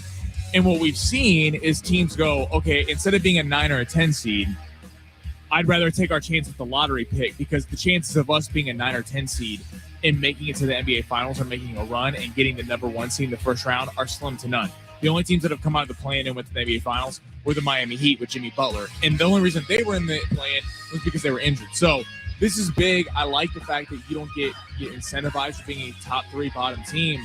And it's going to create some competitive matches at the end of the year, not just for teams that are looking for playoff seeding, but for teams that are trying to make sure they get the best chances to get a lottery pick by winning. March 10th, 2026 was the day that this became official in my eyes. It was the day Bam Adebayo scored 83 points against the Washington Wizards C team. That is what got this pushed through, and good for the NBA. What's next, Sammy? All right, let's head NBA college basketball, kind of. So Koa Pete from Arizona, star, Tyler Tanner, the star guard from Vanderbilt, and Milan Momcilovic from Iowa State all returned done on the pronunciation. All returned to school despite NBA interest. So potential lottery picks going back to school Is this due to a stacked draft class or amount of money the schools are shelling out? We're going to see this more in the future, that guys not going to the NBA unless they're a top 3 pick. I think the guys are probably realizing they're not going to be a top 10 pick this year. They realize they can be a top 10 pick next year. And if they're not going to be a top 10 pick, why get second-tier NBA draft money when you can get top-tier NIL money in college? Michigan is rumored to have had $14 million on their NIL payroll this year. I believe that rumor to be true. If anything, it's a little light. Next year, the competition is going to go up because of the success that Michigan just had. These guys are free agents, and I saw that there's some proposal going around right now for college sports to add in not only a salary cap, but contracts and stuff like that. Yeah, the bill in the Senate, yeah. I think contracts need to be public in college. If we're treating this like professional athletes, we should know what everyone's making and what every school is making. That way, other schools have a target to shoot at, right? Like, you understand. It needs to be unified across the leagues. I think that the SEC should probably have its own salary cap. The Pac-12 should have its own salary cap, so on and so forth, so that there can be some sort of level competition playing. Yeah, so I think we're going to see it. We saw this in the NFL. They talked about the NFL draft and how the 6th and 7th round picks, there actually wasn't as much talent usually as we see in the late rounds of the NFL draft, because usually players getting picked on day 3, there can be some massive college football stars that are getting picked on day 3. The problem is they don't have the measurables to make it in the NFL, so they're like, hell yeah, I'll go back to school, make a couple $1 million, play for my school, rather than try to crack it on a training camp roster. I think it's a little bit of both, because Tyler Tanner, Koa Pete, Momchilovich, all these guys could be top 5 picks next year. They're not going to be this year with AJ DeBonsta, Cam Boozer, Darren Peterson, like Caleb Wilson. It is a stacked draft class. That's why we're talking about the tanking. The tanking was so bad this year because teams are like, there are generational players that are you can find at the 8th, the 9th, 10th pick, which isn't always the case in every NBA draft. So I think it's a little bit of both, but I do think the money that the schools are shelling out is playing into it, and that they're like, hey, I'll go back and try to improve my stock for next year. All right, let's save number 3 for the other side. The 619 is texting in saying, I agree, Fletch, Marlon's payroll is pathetic, but come on, man, $30 million? Nah, it's a whopping 79. I'm talking about money on the books for next season, 2027, when this proposed change would come into effect with Major League Baseball. We can talk more about it on the other side, man. That's kind of the news of the day around sports, is that Major League Baseball, the owners, have put out the gauntlet. They have laid down their first proposal to the players. I don't think it's anywhere close, but let's get into it coming up next. It's San Diego Sports 760. You're listening live on the iHeartRadio app.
It's San Diego Sports 760. Ben Fletcher, Sammy Long with you till 2 o'clock today. Sammy's going to keep it rolling after that from 2 to 3. We are out supporting the Neighborhood Market Association in San Diego. Shop local, folks. Buy your stuff from a local liquor store instead of, big place. Help them out. A big place. Well, yeah, I don't want to name any of the big places that might send more people their way, Sammy. Yeah, shop local, guys. Keg and Bottle is my place. That's where I go. He has everything, man. Tony Conja is the freaking man. He invited us out here today. We're here supporting Tony. Tony, probably the longest running sponsor of Big Rich TD and Fletch. Somehow he's stuck with us for over 3 years at this point. Could you imagine spending time with Big Rich TD and Fletch for 3 years, Sammy?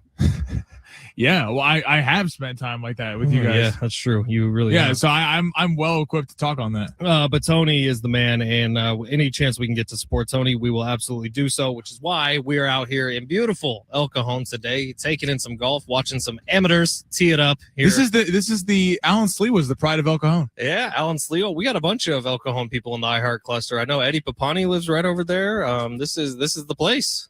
Yeah, my wife and I were looking over here. Some awesome houses in El Cajon, man. Yeah, El Cajon's nice. I never usually am out this way, but it's I love the kind of city within the city over here. Yeah, one of our best friends actually just moved out of San Diego, but her parents own one of these mountains.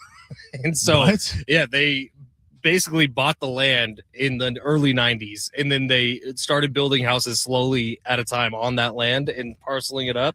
And now they own a whole mountain out here, which is freaking cool. Damn. And they just sold places to all their friends. Yeah, they have their own community. I wish I had owned a mountain. Well, in the early 90s, you could buy a mountain out in El Cajon for not that much money. $5. Yeah. Now it's packed, man. But it's an awesome, awesome place. Love being out here today. Love supporting Tony any way we can. All right, Major League Baseball has come out, and they put out the number, man. They dropped it down. Sammy, do you have this pulled up? I know I had it earlier, but the exact numbers. The salary cap floor was 171.2 million. The salary cap ceiling was 245 million. 0.3. Yeah. All right. And then a 50-50 split in revenues, which I'm sure the players are all stoked about the 50-50 split. If that's where the owners are starting at, they love that. They hate the salary cap. They hate the salary floor. In fact, I don't even think they open up the email. I'm curious where this goes. So if this is a non-starter for the players, which I'm assuming this is a non-starter for the players, they don't even want salary cap to be mentioned. This is bold by the owners to put this out there right now. And it does tell me more than likely we're probably going to get some sort of lockout coming at the beginning of next season, which the only people who lose out on that are us, are the fans of Major League Baseball who want to see it played on a daily basis. We may not get that at the start of next year. Is that the worst thing for the long term of the sport? I'm not sure. I kind of agree with the 858 here who just texted in and said, I'm willing to endure a bit of a lockout if it means Major League Baseball can get this right. Something has to be done. You can't have the Dodgers with a $500 million payroll and the Marlins who have a payroll equivalent to a Quiznos sub. That is the problem, right? And it's as much a problem on the top end as it is on the bottom end. My eyes would be focused on the bottom end of Major League Baseball. We went through this, but in terms of salary caps for next season, starting in 2027, the Marlins are at 31 million right now. Washington's at 21 million, St. Louis at 43, Cleveland at 46, Tampa at 81. Those numbers are embarrassingly low for 2027. To not have money committed that's in at least the $100 million range should have fans upset as much as players upset because it's just such an unbalance. On the flip side of that, the top end of Major League Baseball, Dodgers next year have $325 million committed to their total payroll. Mets at 289, Padres at 228. Like, that's the difference right now in Major League Baseball. That's why the lockout's coming if it does. And I think on the back end of it, we do get a better product, but it's going to suck in the meantime. Right. And again, I keep going back to what happens with the currently signed contracts. I don't know. I think people think that, there's just going to be a salary cap. The Dodgers are not going to be the same. The Dodgers are not going to have to rip up these contracts. The Dodgers, they signed them when this was legal. Yeah, in fact, if you're the Padres, you might want them to have to rip up the contracts, right? Right. I mean, you get a break on Manny and Xander. Right. So, yes, 10 years from now, we'll look back at this and go, to the 858's point, yes, it would, looking back, probably great to endure not having baseball for a season, even though that sucks just in terms of fandom, because it will help in the long run. But this whole narrative that let's just say there's a lockout next year and they agree to something, that then the Dodgers and the Yankees are not going to be good all of a sudden. Like, they're going to be right up there because all these contracts got signed.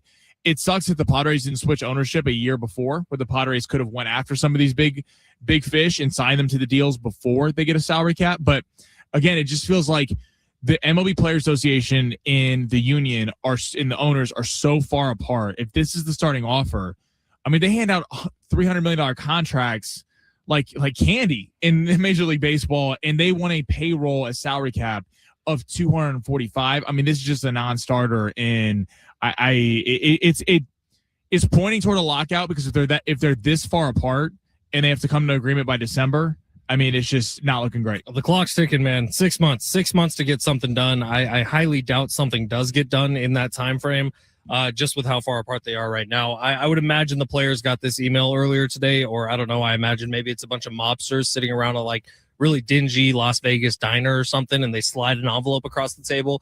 The players probably saw the subject line of salary cap and didn't even need to see the number, and they probably put it right back down and sent it back to Major League Baseball. So we'll see. That it's going to be very public. Both sides want this out in the open because they want you to start picking a side.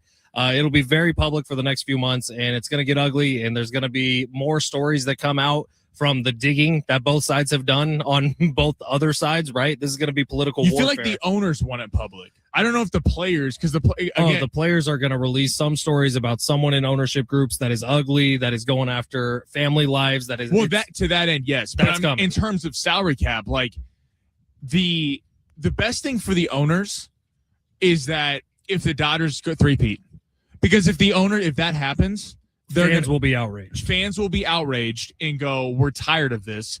We don't want to watch the Dodgers win every year, so we need a salary cap. The worst thing for the owners actually is if the Rays or one of these teams or the Guardians goes on and wins a World Series, because all the players are going to go, look, see, you don't, just because you have a big payroll doesn't mean that you're necessarily at the top of the heap. So the winner of this World Series will actually tell us a lot, I think, in terms of who wins out, the owners or the players in the agreement.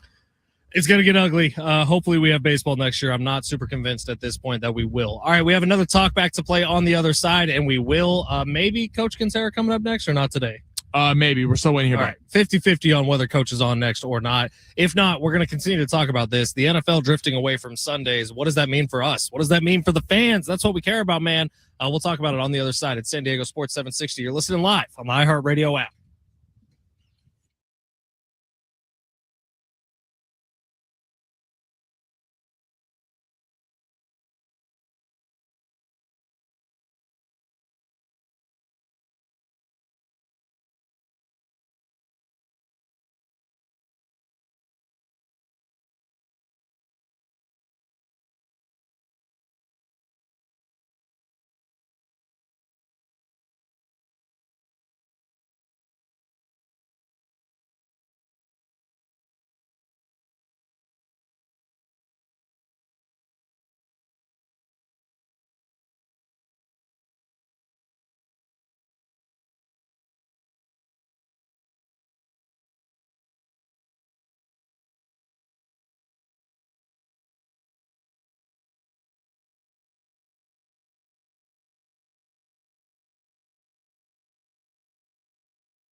The sport's sponsored by AutoZone. Padres got an off day today after being swept by the Philadelphia Phillies. They'll be taking on the Nationals. A little bit of an earlier game, 3:45 p.m.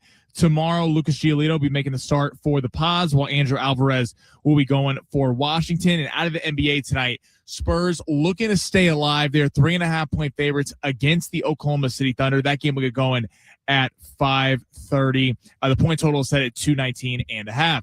Starting Stronger starts at AutoZone, where they've got battery solutions in the form of free battery testing, free battery charging, and replacement batteries that fit your needs. That's what makes them America's #1 battery destination. Get in the zone, AutoZone.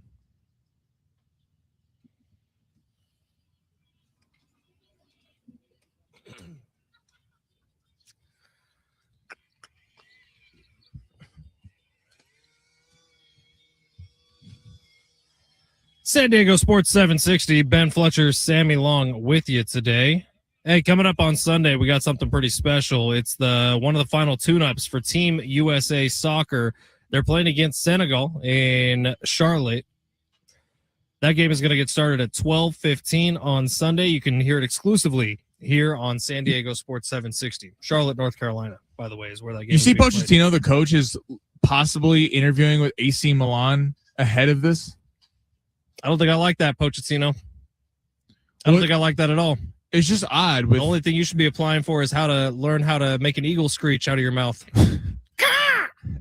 It is like, look, I'm not tapped into European soccer like that, but AC Milan was a big club over there.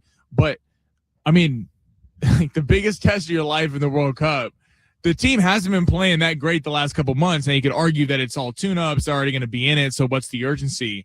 But it is kind of interesting this coming out a couple weeks before the World Cup starts. I hate it when in the NFL playoffs you get like a Robert Saleh interviewing for head coaching jobs in the middle of a playoff run. I'm like, dude, focus on defense you're going to play against the Seattle Seahawks. Don't worry about head coaching jobs for next year. Unfortunately, this world moves fast, man, and I don't know what the schedule looks like for AC Milan, but maybe they have to be making these hires sooner rather than later, and you can't pass it up for your family.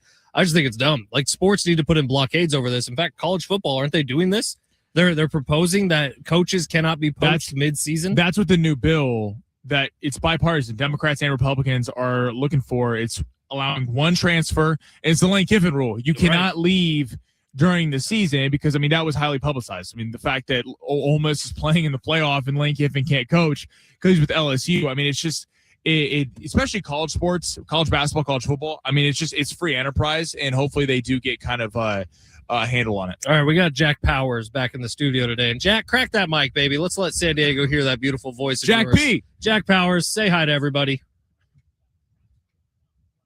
Jack Powers. Jack Powers. Jack Powers. We don't hear you if you're trying to talk. It's okay. To us. We'll get Jack in a few minutes. We'll get Jack in a few minutes. But Jack Powers, you do have a new talkback that I emailed you over the last commercial break. It's from Robert. Robert weighing in on the NFL and whether or not it drifting away from Sundays is a good thing for the league. Jack, if you will, go ahead and smash it. Hey guys, this is Robert from Chula Vista. Hey, I wouldn't mind the NFL spreading out the games throughout the week, but just leave enough games on Sunday. I don't know, 5 or 6 games at least to make a nice, good little 3-team or 4-team parlay. All right, that's my 2 cents. Thanks. That's what I'm talking about, Robert. You are a fan of this show, and we are your home. Yeah, this is our kind of listener right here. This show was made for people like you, Robert, and we appreciate you listening each and every day. I hope you got that long shots entry in a little bit earlier. But he is right. Like, there is something special about Sundays, being able to sit down and track your bets throughout an entire day. Well, and listen, because the 10 a.m. slate, that doesn't go well, you can get it back at the 1 o'clock slate. And then if that doesn't go well, you got Sunday Night Football. Okay? Yes. So you got a day full of betting. Like, I'm with Robert. Or if the early morning games go well, you got a bag to put on the Sunday night. Exactly. This is my thing. The NFL does whatever it wants. Whatever it's going to do, I'm going to watch. NFL is my favorite league, my favorite sports league. So I'm going to watch no matter what. So you're not going to hear me complaining. But to that end, if it does get to a point, which I don't think it's going to, because again, it is a staple on Sunday. The NFL owns a day of the week. So why would you go away from that? The NFL is the one sport. It owns Sundays. I mean, it's if you go to church, you go to church. If you watch football, if you don't. What would we do without Scott Hansen once a week? I mean, so I don't want to see where it's like, okay, there's 3 games or there's just 6 games. Like, the bulk of the games should be on Sunday. I love the Thursday night game. I love the Monday night game. That's a great capper of the week. But spreading them out every day feels a little like, because the drama of on Sundays when you're looking at the ticker and there's a score, you're like, what's going on? Then you got the red zone. Right. To your point, what happens to NFL red zone? If they make the games all different days, the NFL red zone is no longer a thing anymore. Look, if there's a world without red zone, it's a world I don't want to be a part of. And I don't think we're going there anytime soon, but I think Jason Kelsey did bring up some good points. He's like, look, it's a slippery slope. We already have Wednesday games going on in the NFL, and all that's doing is taking away from the amount of action you have on a Sunday. And he wasn't even really coming at it from a player point of view, where it's like, oh yeah, if we play a Wednesday game, we're going to have less time to get ready for our next game, or we're going to have less time to get ready for the Wednesday game. Like, that's the angle I would expect a former player to go at it from, but he was coming at it from an angle of a fan, of somebody who likes to sit on the couch and watch all day Sunday. And on Sundays, the beautiful part about the NFL, you could have 8 games in the morning window. Maybe there's 4. The Octobox. Right. So you have the chances of every game being a dud are slim to none. Right. Like, that's a beautiful part about the NFL, is that if you're just watching from a fan perspective on Sunday, obviously you're going to be watching your team, but let's say your team already played. Like, the chances of every game being terrible and uninteresting are not good. That's why sometimes people complain the London games in the morning, which I'm a fan of because I like getting up to watch them, but it is taken away from some of the games in the 1 o'clock window later on in the year. So when you get to points in the year with bye weeks and if there's a London game, you might have only 3 games in the 1 o'clock window. And then if it gets whittled down, if the games are bad or if there's a game that doesn't have a lot of playoff implications, the whole beautiful point about the NFL is that it's all day Sunday, and there's always going to be at least a couple big-time games. Wednesday before Thanksgiving, I'm all here for. Wednesday to start the season, fine. Whatever. Every day of the week, I think I'd be okay with it, man. But we'll see. I guess a lot of changes too much. All right, 913 has a bunch of texts about the Padres that are pretty funny. He said, without a doubt, the Kogo news team being at the Padres game yesterday jinxed them. Yeah, I don't know if you saw that, but John Fink, the whole morning team from Kogo was out at the Padres game yesterday, probably taking advantage of those $9 tickets. And the Padres got the asses whooped. You don't think Mary Ayala popped for the big tickets? Oh, yeah, she could have. They were $9 each. It's easy, Sammy. What is that? 9 times 6? I wasn't exactly a math guy in my life. Are you someone? Real quick on a different note, are you someone who? We were talking about this before the show about if your team's in the Super Bowl. Like, some people are in the mindset like, I have to go no matter what. I don't care if I have a terrible seat. I have to get in the building. And then there's people like, I'm not like that. Like, I'm a person that's like, I would rather sit on my couch and watch the game unless I have really nice seats. And I think that applies to a lot of sports. Like, some people are about the event and some people are about I just want to watch my team. So my couch is a better spot than where I'm sitting. Every year, my buddies and I make plans to try to get to one Niners game. And this year we're going to go to the Chargers game. It's a Thursday night football game. I know that right now I'm very excited about that prospect. I know the Wednesday and the Thursday morning before, I'm going to be like, why am I not just watching this on my couch? When you get to SoFi traffic, Inglewood traffic? It's so much better to watch on the couch. I would say the only event that I truly get FOMO over and want to be at is the Masters. Even that, though. That's bucket list for me. I have to get to one. Okay, but it's bucket list. I get that. But especially a golf event, unless you're posted up on the 18th tee, you're missing all the action that's happening live during the round. Yeah, you would think. I don't know. I went to the U.S. Open when it was in San Diego, and I bounced around the whole day. For the majority of it, no shocker here to anybody in our audience, I was following Brooks Koepka. But once it got down to the final few, and it was Gary Woodland that year. John Rahm ended up winning it, but there was 5 or 6 guys all in contention in the final 6 or 7 holes. I was able to bounce around to all of them and follow them pretty closely and kind of weasel my way in to the point where when John Rahm hit that 60-foot putt on 18, I was right freaking there. I think it's a little easier than we give it credit for at some golf tournaments. Maybe not the Masters, but again, I don't think I can leave this earth without having seen at least one Masters tournament from start to finish in person live at Augusta. That's just something I have to do. Super Bowl, don't care if I ever go to one. 100% honest. I've been to a World Series game. I've never been to an NBA Finals game. Never been to a Super Bowl. Outside of but then again, I would like to go to a World Series game. Padres. I saw the Diamondbacks get shellacked by the Texas Rangers. Oh, nice. It was the game that they scored 8 runs in the first inning. That was just a couple years ago, right? Oh yeah. We got them dropped in our lap. I was like, okay, we didn't care. We weren't Diamondback fans. So I was like, what is going on here? 913 also say Jason Kelsey's going to need to step up his drinking if he's going to be big drunk Yeti 7 days a week. Just saying. Yeah, he does like to party during the NFL season, and I'm here for it. I like Jason Kelsey a lot, much more now in his post-playing career than during his playing career. But very, very good analyst, very good at all that stuff. Ultimately, where I come out on this conversation on the NFL maybe drifting away from Sundays a little bit, I do think it's bad. But I do think that the NFL is heading to expand at least one more week in the regular season. That's probably going to lead to 2 bye weeks for every team in the NFL regular season, which means they're going to have a little bit of schedule flexibility. And I know for sure that Netflix, Paramount Plus, even though they're connected with CBS, all Peacock, all the different streaming services are targeting something in the NFL, and they are backing up the Brinks truck with $1 billion to potentially get their own day of the week. I think Netflix is gunning for Sunday nights. I really do. But if Netflix gets Sunday nights, does NBC go, well, hey, we still need our own night of the week in the NFL? And so do things change like that? I think that that's a possibility coming within the next 5 years. And Jason Kelsey's right to be warning people. I just don't. I mean, like, how many days a week are they going to talking about? I mean, you're not going to be putting games on Tuesdays. 4. Okay, so what? You're adding a Saturday game? Or Wednesday. But then again, with Wednesday, how's the turnaround? Players already complain about the Thursday turnaround. But they're putting Wednesday games in. I think we have 3 of them this year. Right, but all those games, the Wednesday game is the first game of the season, so you're not coming off a game the week before. Right, so it would have to be teams who are either on their second bye or their first bye. There would be rules around it, but having the second bye week opens up so much schedule flexibility that it wouldn't really matter. I mean, look, I'm all for it, whatever it is. I just think the NFL Players Association is extremely strong. Like this, the NFL Players Association, they have legit gripes. Like when baseball players, like we play so many games, or NBA players, NFL players are actually playing physical night in, night out with injuries. Injuries are a big factor. The last thing fans want to see is Joe Burrow, Josh Allen, Patrick Mahomes not playing in these games because it's a short week. Like that's what it's going to come to, because they're going to be protecting their $400 million investment. So I think it opens up a whole different can of worms that I don't know if the NFL just needs, because it's already dominating. You got about 5 minutes left to get those talkbacks in. We're asking the question about that. NFL drifting away from Sundays. How do you feel about it?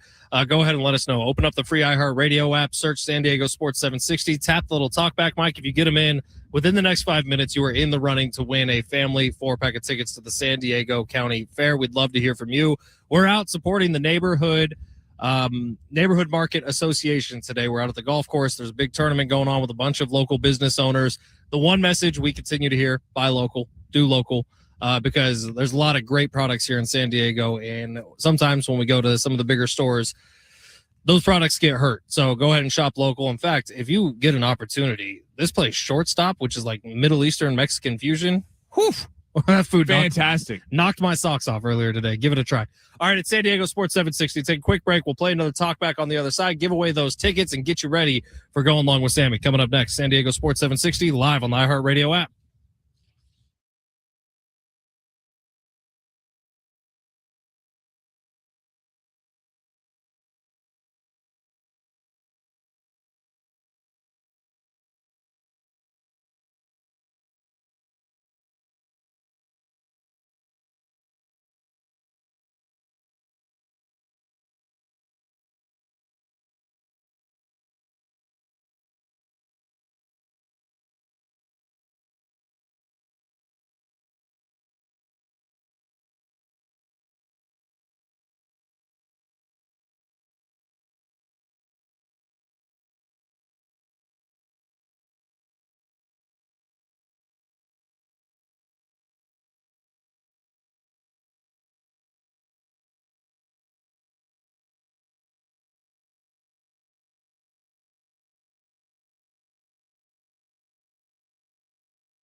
San Diego Sports 760. Ben Fletcher, Sammy Long with you for a final time here today. Sammy's going to keep it rolling after this for the next hour. Schaefer and Sliwa will be your drive home. I do believe Schaefer and Sliwa are out on location today, too. I think they're at Novo, Brazil, down there in OTA Ranch. You have kombucha drinkers at a bar.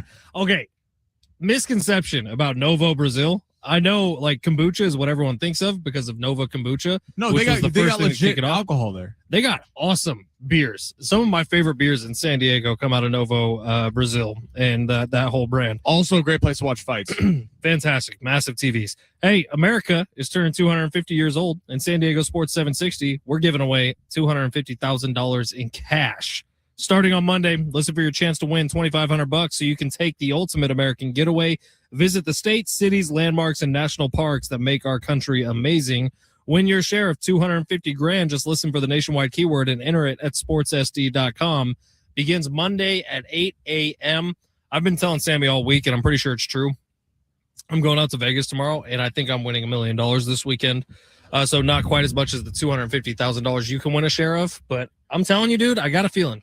You're not winning that playing slots. I think I'm winning $1 million. The grand jackpot is hitting this weekend. Slots are such a waste of time. The most money I've ever made in Vegas. I mean, it's just like on slots. Yeah, there's nothing to it. There's no fun. The reason I'm getting a room comped this weekend in Las Vegas and a bunch of free play is because of one big slot win. I mean, slots are just that's great. I hope you win the money. Slots to me are a waste of time. Like I'd rather be at the craps table playing blackjack, something like where it's a little communal. We're having your money goes on, than just putting $20 in a machine. You're like, all right, well, it's gone. I mean, I do all that stuff too, but if you think I'm not going over to a lightning link every once in a while, you're out of your mind. I've never won money playing slots. Like I think most I've ever won playing slots was like $40. You're not trying hard enough. I'm a blackjack guy. I like blackjack and craps. That's where I've had success. We're very compatible at the casino. You just have yet to add one extra layer to your game, and you probably need to add that layer to your game. If I was like a 90-year-old woman who wanted to sit and have a drink, like, no, I don't want to go sit in the casino and play slots. It's a lot of fun. Lots of lights, lots of machines.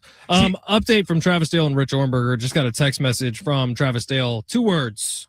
1 period. I'm drunk. This is Travis Dale's life.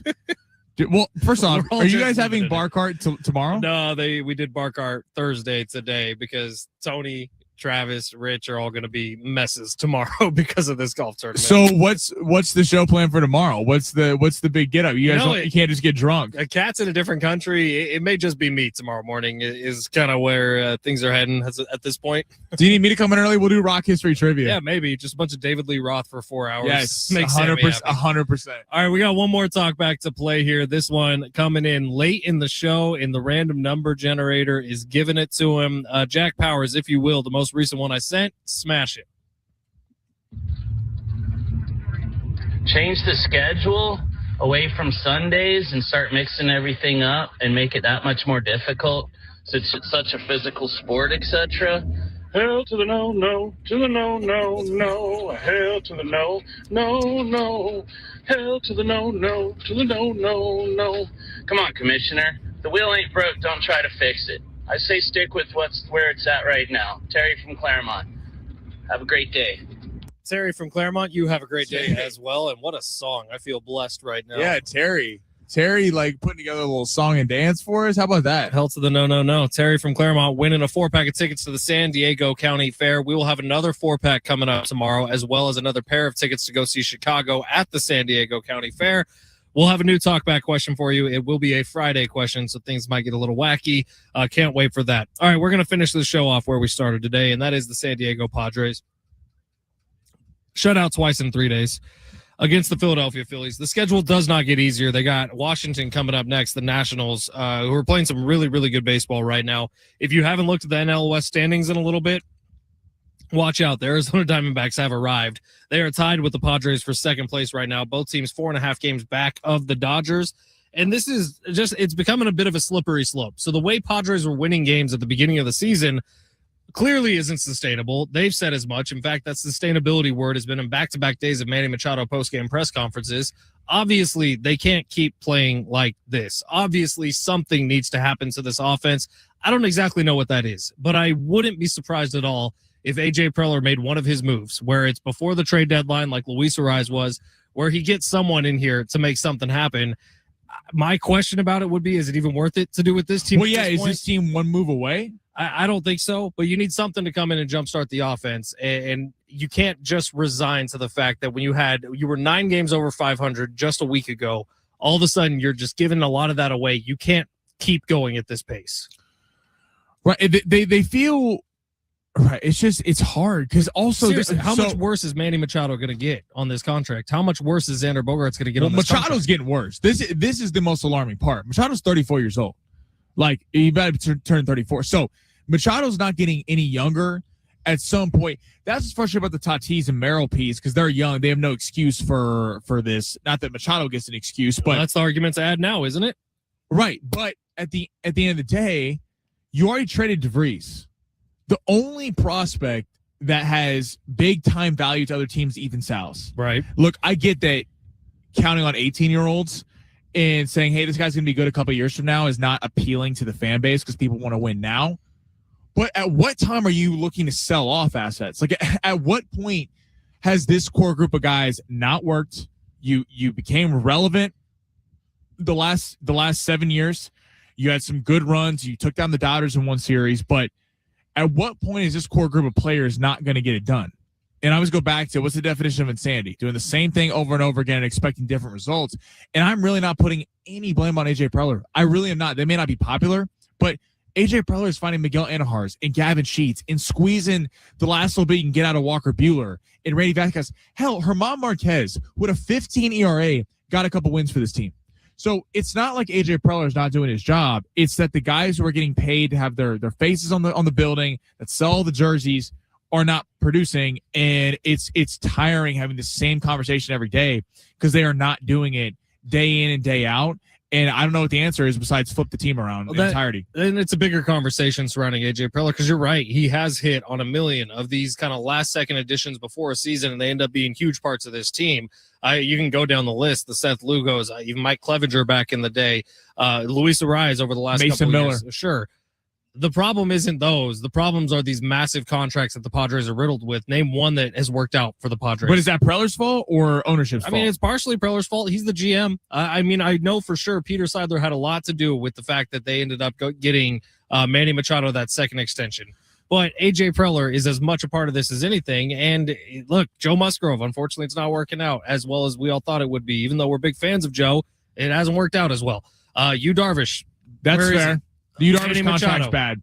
The contract's going to get worse and worse and worse. You look at Xander Bogaerts. The contract started bad, and it's only going to get worse. So it's hard to give A.J. Preller a ton of credit when a lot of the big-name contracts he's signed to be like the core group of this Padres team are all disasters right now. And I feel like Steve Hartman saying that. I apologize. It's a disaster. We'll hear what Steve Hartman has to say tomorrow at 1:30. I'm looking forward to it. All right, Sammy, what do you got coming up today? Got a Darnay Tripp from NBC7 joining the show at 2:30. Going to talk a little Padres with him. We're going to get into the Padres, complain about them a little bit more, and then get into the salary cap, what that means, reported by Jesse Rogers, potential agreement, or not agreement, but proposal from the owners. We're also going to get into the NBA tanking as well as the NBA playoff game tonight. So we got a lot coming up on the show in the next hour. Right on. Well, congratulations goes out to Terry and Tim, both winning tickets on the Talkback mic today. You'll have more opportunities to do so tomorrow. All right, that's it for me. Sammy's going to stick around for a little bit. There may be some surprise guests rating your show. Is that okay, Sammy? Yeah, I'm expecting them to. All right, we'll talk to you tomorrow. I'm out. Sammy's staying on. See ya.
This report is sponsored by RCP Block and Brick.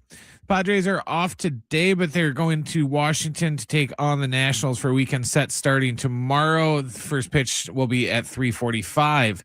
Major League Baseball owners proposed a hard salary cap to the players today as part of the CBA. This is their first firm hard cap proposal since 1994. We got Western Conference Finals, Game 6, the Thunder Spurs tonight. They're going to tip that off a little after 5:30. For a backyard that stands out, RCP Block and Brick has a new large profile Monarch pavers. They're bold, modern, and made to last. From walkways, patios, to pool decks, Monarch large profile pavers will transform your outdoor space. Monarch pavers, now at rcpblock.com.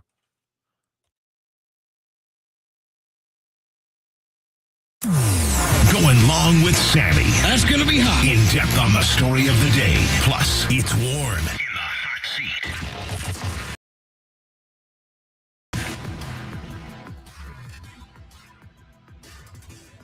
Padres, man. Ben and I have been complaining about it for the last couple hours. Didn't talk about it yesterday because the game was on during the show. Previewing the show, we're going to get to that in just a second. Darnay Tripp, NBC7, joining me at 2:30. Very excited to get to talk to him.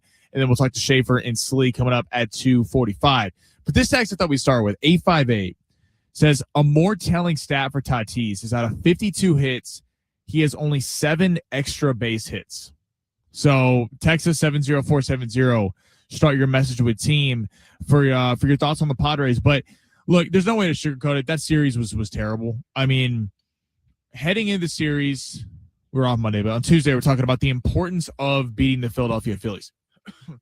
And I've kind of been harping on the fact that they haven't beaten top tier NL teams, and that the Dodgers, they took game 1 there, lost games 2 and 3. They really got worked over by the Brewers outside of 1 inning in that game 2 when Gavin Sheets hit the 3-run blast. The Cubs were on a bit of a free fall right now to get a win yesterday. They went 1-2 there. And then the Phillies, you get swept. And I think the frustrating part about it, at least from my perspective, is the Phillies didn't dominate with offense. This was not the Phillies so much dominate with offense. They outscore you. Kyle Schwarber, Trey Turner, Bryce Harper, when Nick Castellanos was there, that was their motto. They were just going to outscore you. And that was kind of the thing that went into it. But let's look at the scores of these last 3 games. The Padres or the Phillies scored 3 runs yesterday. Phillies scored 4 runs the day before and 3 the day before that.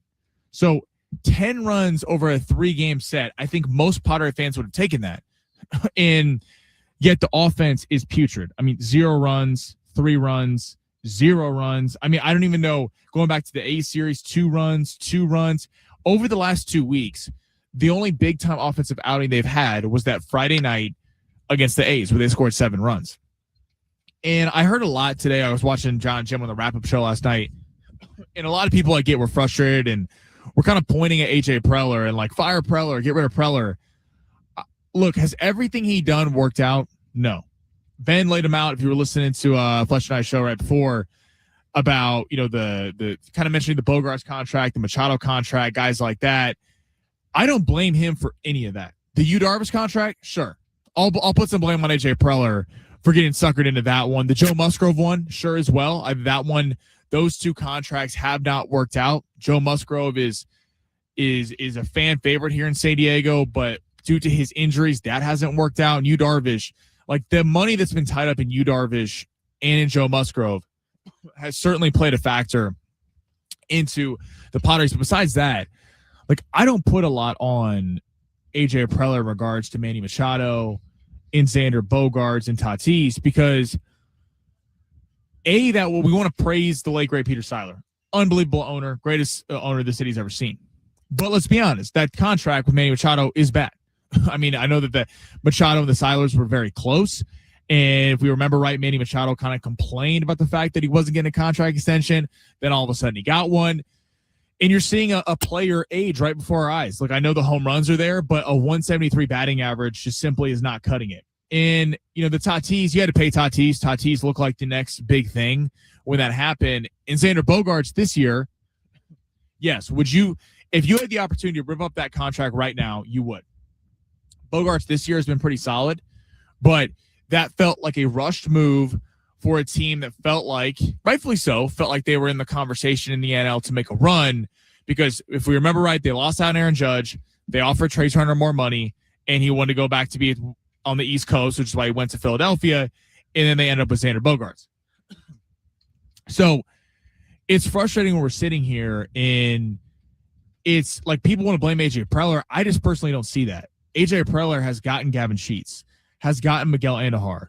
Walker Buehler was good yesterday. Walker Buehler kept them in a game when Christopher Sanchez brings in a 37 scoreless inning streak into it, gave them an opportunity to win by getting through, I believe it was 6 innings, and being, effective on the mound against a team that can hit the ball out of the ballpark like no other in the Philadelphia Phillies.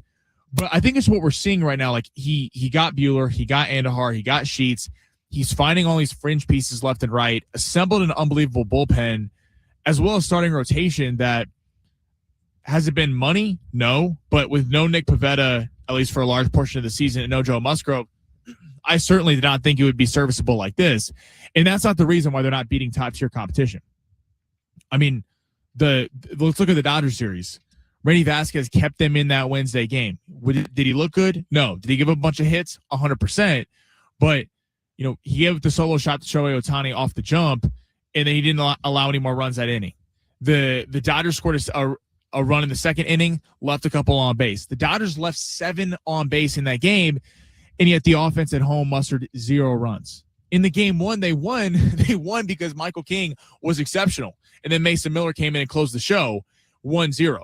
I mean, that's not a sustainable way to win. And it's hard watching this team right now because I don't know. They're in a weird spot in that you're walking the line of having a good record, a positive record. So I understand when people go, blow it up, trade Tatis, trade Machado, trade everybody. They go, well, the Padres are in a position to potentially make the playoffs. But when you watch the team, at least personally, I don't get a lot of confidence that, A, they're going to hold up to make the playoffs, and if they do make the playoffs, that they're going to make any noise in it. Because every time they step up in competition and play a better team in the NL, they can't win the series. So we're going to see at this trade deadline how much power AJ Preller really has. Because with new ownership coming in, are they willing to shake everything up? You got to think if you're new ownership, if your first move is trading Fernando Tatis, maybe that's not the most popular thing in San Diego. Maybe it is. Maybe people are getting sick of the no home runs and they want a change of scenery. But I'm very curious. And we haven't heard much about them, at least publicly, in terms of we haven't heard them speak very much. And it's got to get approved and all that. But they're obviously having input right now on what John Seidler is going to do because they sold the team for a reason. John Seidler can't just go do what Kwanzaa Jones and them don't want. They got to follow their vision. So it's a very interesting with the salary cap or with the potential lockout next year. The ballpark tickets kind of dropping. The ticket price is kind of dropping. You're seeing less attendance, even though Petco Park still has a big showing nightly. I do understand people's frustrations. Like you're seeing some more tickets available. I get it. People are tired of shelling out big money for a team that is in the conversation, but are they really in the conversation? So at the trade deadline, it's going to get spicy. If the Padres keep up a good record, I have a hard time believing they're going to ship Tatis out of town or Machado or one of these guys. Because at the end of the day, ownership and the team are going to go, they have a good record. They're tracking to make the playoffs. They're going to hang their hat on that. If what we've seen over the last week and a half since the start of that Dodgers series where the Padres had a lead in the NL West or were a game back, and this thing kind of unwinds because we've heard so much about is this sustainable? Is the way they're playing with a not great run differential and keying on your bullpen, which is great that you have the ability to do that, but you got to figure as the season wears on, you keep wearing on this bullpen, you might see them come undone a little bit. If the record comes undone, are we seeing Tatis and some of these big names mentioned? But on the flip side of it, I'm talking, it's like, do you want to trade Tatis now? Because he's not hitting for power. So every team that's gonna be interested in him is gonna go, well, we're concerned that you're moving off him and that you don't believe in him. So it's the Padres are just in a weird spot right now, and they're hard to assess. And again, they have a good record, but they don't necessarily look that great.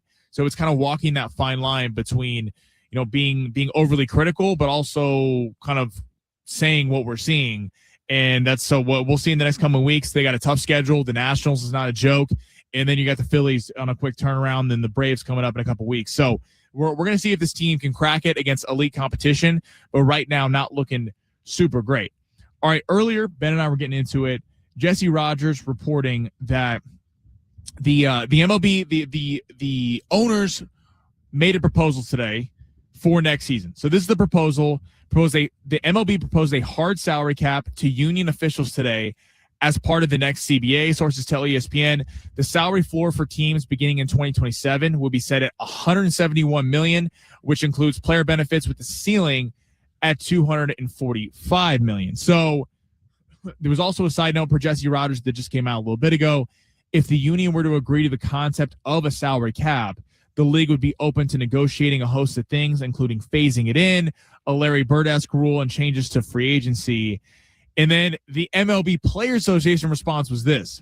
The owners responded today with a demand for a salary cap system, something generations of players have fought against. The last time the owners made such an explicit push for a cap, over 30 years ago, it led to the longest work stoppage in MLB history. For generations, our members have fought against cap systems because they harm players at all levels, erode or eliminate contractual agreements, pit player against player, lead to more work stoppages, not less, and get worse for players over time. Caps don't lower ticket prices for fans, eliminate tanking, or ensure teams are run with equal competence. They suffocate competition by offering owners an all-purpose excuse for inaction and mediocrity. Okay, that was a handful. But that point at the end there about that it wouldn't make it fair, because that's the complaint. Obviously, we all know this. The complaint is people are tired of watching the Dodgers win World Series, being able to be back-to-back World Series champions, go sign the number one closer on the market in Edwin Diaz, go sign the number one hitter in Kyle Tucker. It's a weird place, and Fletch and I were getting into a little bit earlier about it's one of the rare opportunities or rare instances where I think the fans are with the owners. Sir Will 619 on YouTube says, can't believe I'm siding with billionaires. Baseball desperately needs more parity. Because the players at the end of the day, yes, would they like, I'm sure, for the Dodgers to not have a stacked roster left and right? Yeah, everyone wants to win a World Series. But with the players, I think the question mark and what we're seeing and what we're going to see, because they're obviously not going to go with this proposal and they're worlds apart, is that they want to win a World Series, but if that comes at the expense of millions of dollars in their pocket, they'd probably rather pick the millions of dollars. I'm not even trying to blame them. Because if I was sitting there about to sign a $300 million contract and they're like, hey, we're going to take you down to $250, I'd probably not be too thrilled either. So I'm not going to be a hypocrite, but now obviously I'm not making that kind of money. But the fans and the players are kind of at odds here, and the players are fine with trying to compete but making money.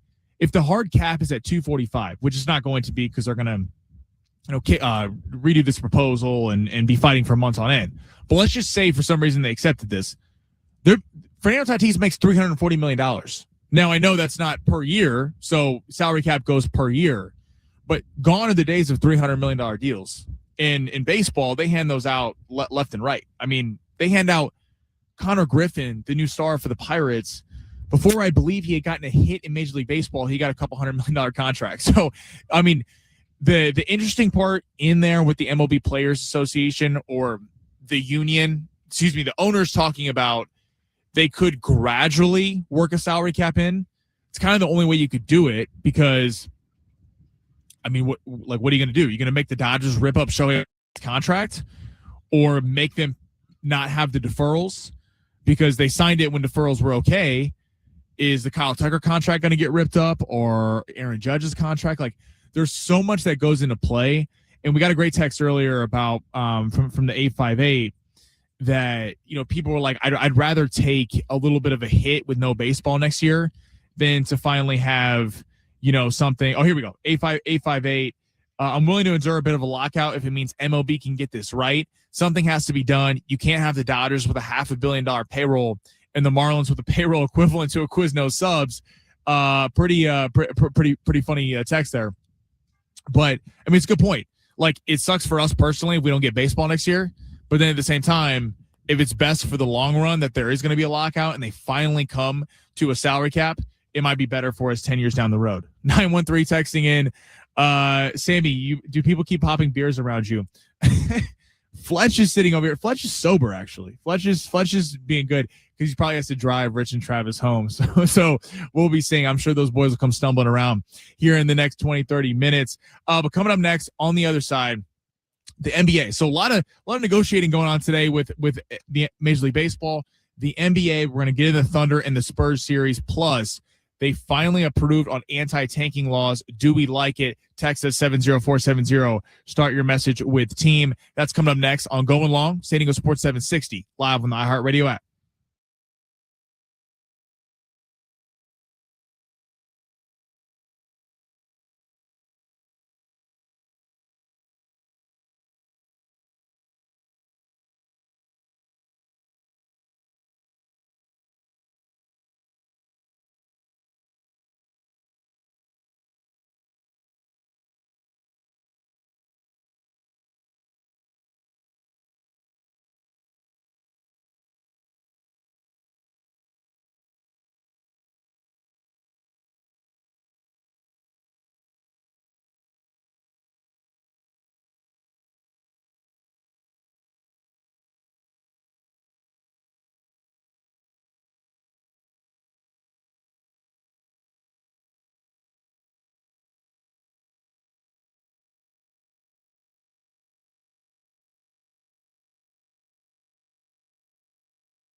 615 heading to the text line, reacting to our conversation from the last segment about the MLB Player Association and the proposal from the owners. Said 615, I just don't understand how having a salary cap will create parity in the league when teams like the Marlins and Nationals will still carry $25 to $50 million payrolls. We're going to have a salary cap. We must also have a salary bottom. 100%. Now, they are proposing that. They put it at $171 million, but to that end, it's that's some of these teams, man. Like we talk about the Dodgers having to cut salary, and there's like 8 teams. The Padres would be included in that as well, as teams would have to cut salary from $245 million. But I mean, with the the Marlins, the Nationals, teams like that are paying literally pennies on the dollar, not even spending $100 million. They're gonna have to shell out some big contracts if they want to make the baseline. All right, the NBA, couple big news today. We'll get to the tanking in a second, but we got Spurs Thunder tonight. Spurs trying to stay alive. Spurs are actually a 3.5 point favorite in the game, but so much has been made about SGA. SGA, unbelievable player, won his second back-to-back MVP. If the Thunder advance here, have an opportunity to go back-to-back on titles, but SGA gets a lot of criticism from big-time fans of kind of discrediting his game. This is Mike Greenberg from ESPN on what he sees when he watches Shai Gilgeous-Alexander. Times watching him play is agonizing. It is not fun. And there is a reason why I think this team has become there's such a polarizing group. I'm going to make a ridiculously dated analogy that just jumped into my head. Alan will remember this, and Michael Wilbon, you certainly will. When they're your guy, you love them, okay? I grew up loving Mark Gastineau. Mark Gastineau created something called the sack dance. At a time when no one ever danced after sacking the quarterback, Mark Gastineau danced when everybody hated him. He was the most hated person in the entire NFL, but I loved him because he was my guy. So if you're an OKC Thunder fan, I get it. You should love SGA. He has taken your team to heights that even Kevin Durant couldn't and others couldn't, right? I totally get why you love him so much. But you have to understand that for the rest of us, watching this style of play is not like watching Steph. No. It's not like watching Michael Jordan. It's just not. And we're watching to be entertained as much as anything else. And that, I think, is where this complication comes in. Team. So I kind of get split on that. I agree with Mike Greenberg in if I'm Shai Gilgeous-Alexander, I don't care. I'm like, you guys can talk about me all you want, how I'm boring, how I'm a foul baiter. They're chanting flopper in the San Antonio arena. I'll just keep on winning. So that's a good point. I do think, though, when you watch Shai Gilgeous-Alexander, he doesn't captivate you like we've seen over the years. Michael obviously was captivating. LeBron was a freakish athlete that you had to see. Kobe was like that. In today's NBA, I think Anthony Edwards fits that bill. He's an unbelievable dunker. He plays with a lot of flair. Luka's like that. Wemby's certainly like that because he's unbelievable down low. There's a lot of players like that. Shai is just a very good basketball player who, look, people don't like people who win. I mean, look at the last 20 years. People hated you were either a Laker fan or you didn't like the Kobe and Shaq Lakers. You either were a Warrior fan or you couldn't stand the Warriors. Same thing is happening for Oklahoma City because we've kind of anointed them the next dynasty, even though we'll see if that actually plays out. The one thing that Kobe and Shaq had, though, they were cool, and it was the Showtime Lakers. They were a fun team to watch. It was like the Kobe-Shaq connection was unlike anything we'd ever seen. And then the Warriors, you may hate Steph Curry. Like, I don't even know how you could hate Steph Curry. But let's say you're like, I hate the Warriors. I hate that team. They won left and right. No one could deny that they weren't exciting. They were unreal. You could never, the way that they would evaporate leads, 15-point deficits like that was second to none. So they were exciting. You may have hated them. They were exciting. The Chiefs were a lot like this. You may hate the Chiefs. A lot of people do.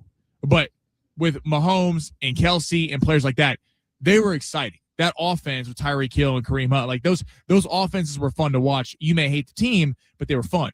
The Oklahoma City Thunder are just a damn good basketball team, and Sam Presti has put together a group of guys who, through picks, through all of this stuff, has put together a roster that's the ability to compete.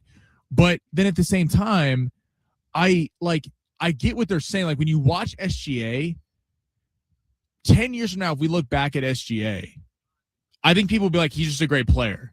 I don't think people will be like, oh, you had to see it. We hear people talk about Michael Jordan. You know, like I unfortunately wasn't privileged enough to get to watch him live, but I've obviously watched all of his highlights. Like it was like something to behold. Bird and Magic, that was something you had to see. LeBron, Kobe, like all these guys, the Golden State Warriors are like that. The Splash Brothers, people are like, you had to live through it to watch it. I don't know if we're gonna say the same thing. So Fletch made a good point earlier on our show about how, you know, we praised the Oklahoma City Thunder all last year, and now it's time to rip them down because people are getting tired of it. Like we've seen this. Luka Doncic had this. Luka was the NBA's darling, and then all of a sudden he was fat, he's lazy, he can't win. Like we've done this with basically every star. Starting to do it a little bit with Nikola Jokic. People are getting tired of Nikola Jokic being in the MVP conversation every year, so now it's about he doesn't play defense, guys like that. Hell, Victor Wembanyama has gotten all the praise this year, and yet for his last couple of performances, rightfully so, has started getting critiqued for not carrying his team. So look, we do it. We tear people down. Oklahoma City, again, they don't care. They're just trying to win NBA championships, and guess what? You're going to be forced to talk about them. But to Mike Greenberg's point, I think it is somewhat valid in that I don't think I watch SGA play and go, that is a player that is unlike anything I've ever seen. He's just a great player, if that makes any sense. All right, coming up next, NBC7, Darnay Tripp. Very excited to get to talk to him. We're going to get into the Padres and what he thinks need to change for this team going forward. That's coming up next on Going Long, San Diego Sports 760, live on the iHeartRadio app.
This report is sponsored by AutoZone. Get in the zone.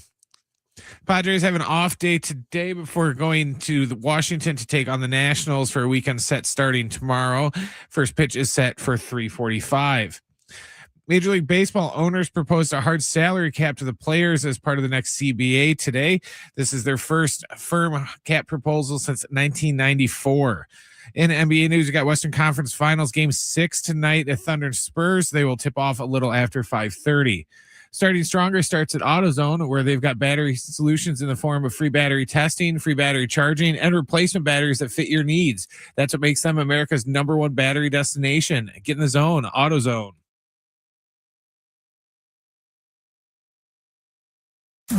Ain't nothing wrong with a little heat getting warm around here. Light the fires, Big Daddy. Who's next in the hot seat? Very excited to be joined by my next guest, Darnay Tripp, host of the On Fire podcast with NBC7, and Derek Togerson, friend of the show, as well as Todd Strain. Darnay, what's up, man? How you doing? Hey, how are you? Good. Appreciate you having me on. Yeah, thank you, man. Thank you for jumping on. So let's get to these Padres. It's tough talking obviously after this Phillies series, but so much has been made of Merrill's play, Tatis' play, Machado's play. Which of the big three are you most personally concerned about? Oh, man, that's a loaded question. And I don't know if I've actually settled on this. This has obviously been a topic, and you've heard this kind of get batted around. And, I think you could make a compelling case for all three. I wouldn't say Jackson Merrill at this point, still young in his career. You expect him to go through a slump like this as he kind of finds his way. And 2024, it was just so far beyond, I think, what anybody's expectations were when he arrived to have that type of season. And so, to go 2 years, past that, when he dealt with some injuries last year and he's having to start like this, okay, you could certainly understand that. I'm really torn between Manny Machado and Fernando Tatis Jr. because the home run thing for Tatis is just so strange and bizarre. I am a little bit encouraged just the fact that he's making solid contact. I think he's got 3 straight multi-hit games now. And I wonder if he's maybe been able to get his mind off the home run thing and just hey, how can I produce for this team? And it seems like that's kind of what he's done the last couple series or so. Maybe it's Manny. Maybe the answer is Manny because, he is perhaps at the stage of his career when you're okay, what's it going to look like the next 3 years, the next 5 years, the duration of the contract? He has been the image of consistency, throughout his career and certainly since he arrived with the Padres. Not to say that he didn't slump. He certainly did, dealt with the elbow in 2023 and then coming back from that in 2024, a slow start. And then he got going and played to an MVP caliber type of level from that point forward. And so Manny's probably the one because I think the team looks at him so much. He's so important to this team. The baseline that he provides for you offensively is so crucial. And him being at this particular stage of his career where I think you can't help but wonder, okay, is this just part of the aging process? That to me, even as crazy as Fernando Tatis Jr.'s home run drought is, I'd probably, since you're forcing me to answer this question, I'd probably go with Manny Machado. And I'm with you as well. I think to your point there about the age certainly plays into it.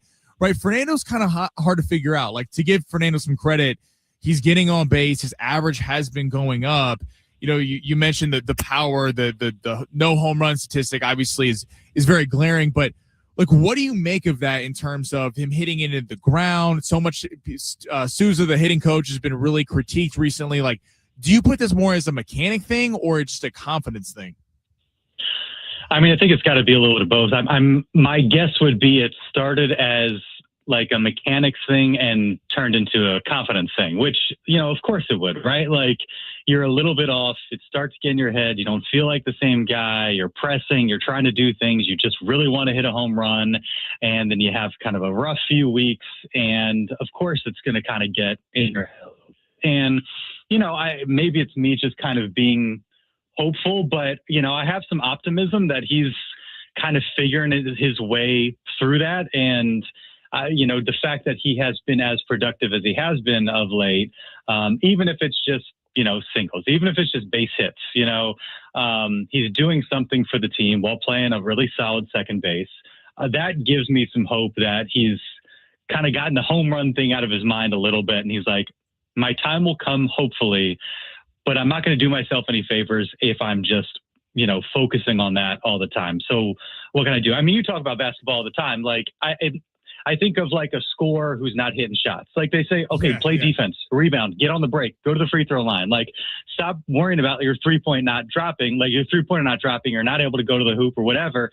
Like just worry about playing good defense. Like how can you have a positive impact on the team? And it feels a bit like that's the stage we're at with Fernando Tatis Jr. And hopefully with that brings some confidence, a little bit of joy, and maybe that one big swing that we're all kind of growing impatient waiting for. Yeah, the countdown's on. I'm curious what you think about Lucas Giolito. So Lucas Giolito tomorrow, I got to give the Padres starting rotation a lot of props. Look, have they been great all year? No, at times, but like considering the Pivetta injury, considering the Musgrove injury, I think Buehler and these guys have certainly held it together. Giolito, something was made of the lack of the fastball topping out about 90, 91 miles per hour, but overall he's looked pretty good. Where are you at with Giolito, and where do you think he slots in when everyone's back healthy? Yeah, it's a really good question. And, you look at Walker Buehler as well. Like he's had a string of encouraging starts, I think. Again, you're not talking about all-star Cy Young stuff like you might have with those two guys in the past. You hope they get a little bit closer to that as the season goes on. Certainly Giolito, since he did just arrive. Fastball velocity is interesting. He said after his first start, it's something that they are working on, and you didn't really see any growth from that standpoint his second start. So I think that's something we're all going to be looking at. But to his credit, he's found a way, being a veteran pitcher, being able to locate, knowing how to attack guys, and being satisfied, kind of getting the easy outs, getting the ground ball outs where you can. And that's kind of what Walker Buehler did yesterday. Like you could tell afterwards he wasn't satisfied by having a 2 strikeout performance. Like he's a guy that dozen plus double-digit strikeouts. Like he had that in the back pocket, back in his Dodger days. But can you be effective for this rotation? Can you give this team an opportunity to win? And I think if you look at like every start in that Phillies series, like they weren't great. They weren't blowing anybody away necessarily, but they gave the team an opportunity to win. It's just waiting for the bats to show up, and they didn't do their part. But it's going to be interesting, over the course of the next, month and a half, 2 months, get through the All-Star break. What does Walker Buehler look like? What does Lucas Giolito look like? And then when it comes time to make those decisions, it's going to be really, really interesting. Darnay Tripp, NBC7, joining me right now. The report that came out last week about them looking at possibly Aroldis Chapman or Josh Hader off the jump, I was pretty surprised by it, considering you feel like that's the one part of the team that doesn't really need help. But then on the flip side, I kind of thought, all right, well, if the offense isn't going to put up big numbers, then maybe just go get this lockdown bullpen. Where were you at with that? Like, do you think that's kind of viable, or just AJ Preller floating things out there? Well, it sounds very much like an AJ Preller move because, I mean, he has, we've heard the line, I forget exactly how it goes, improving his strengths, something along those lines, building on his strengths. Time and time again, the past. The one that always comes to mind was 2021. They miss out on Max Scherzer. They bring in Adam Frazier. That doesn't work out. When he's asked about not getting a starting pitcher, and obviously starting pitching is what kind of doomed them as that season went on, he said, we're building on a strength. He brought in some relievers.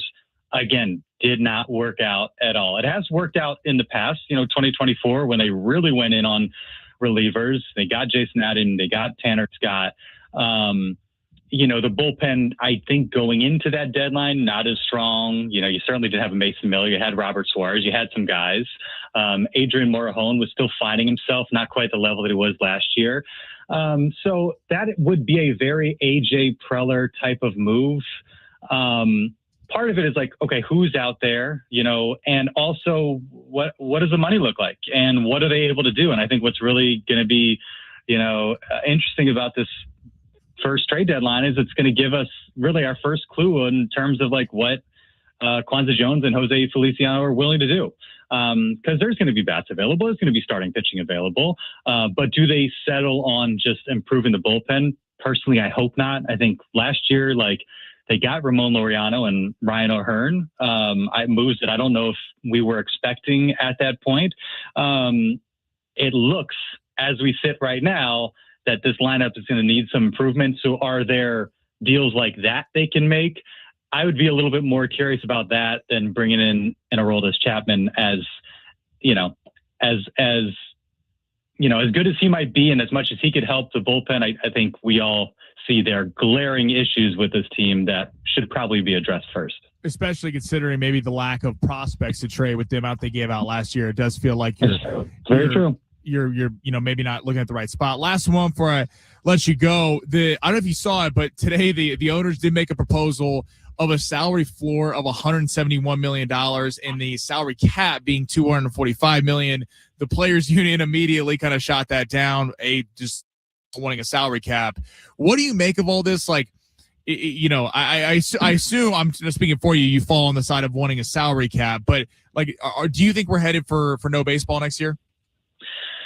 Next year as a whole, I'm hopeful that that's not the case. It's encouraging that these conversations are taking place. And obviously when the rubber meets the road in December, and then once you get close to like being up against spring training, there's you would think, be some more urgency.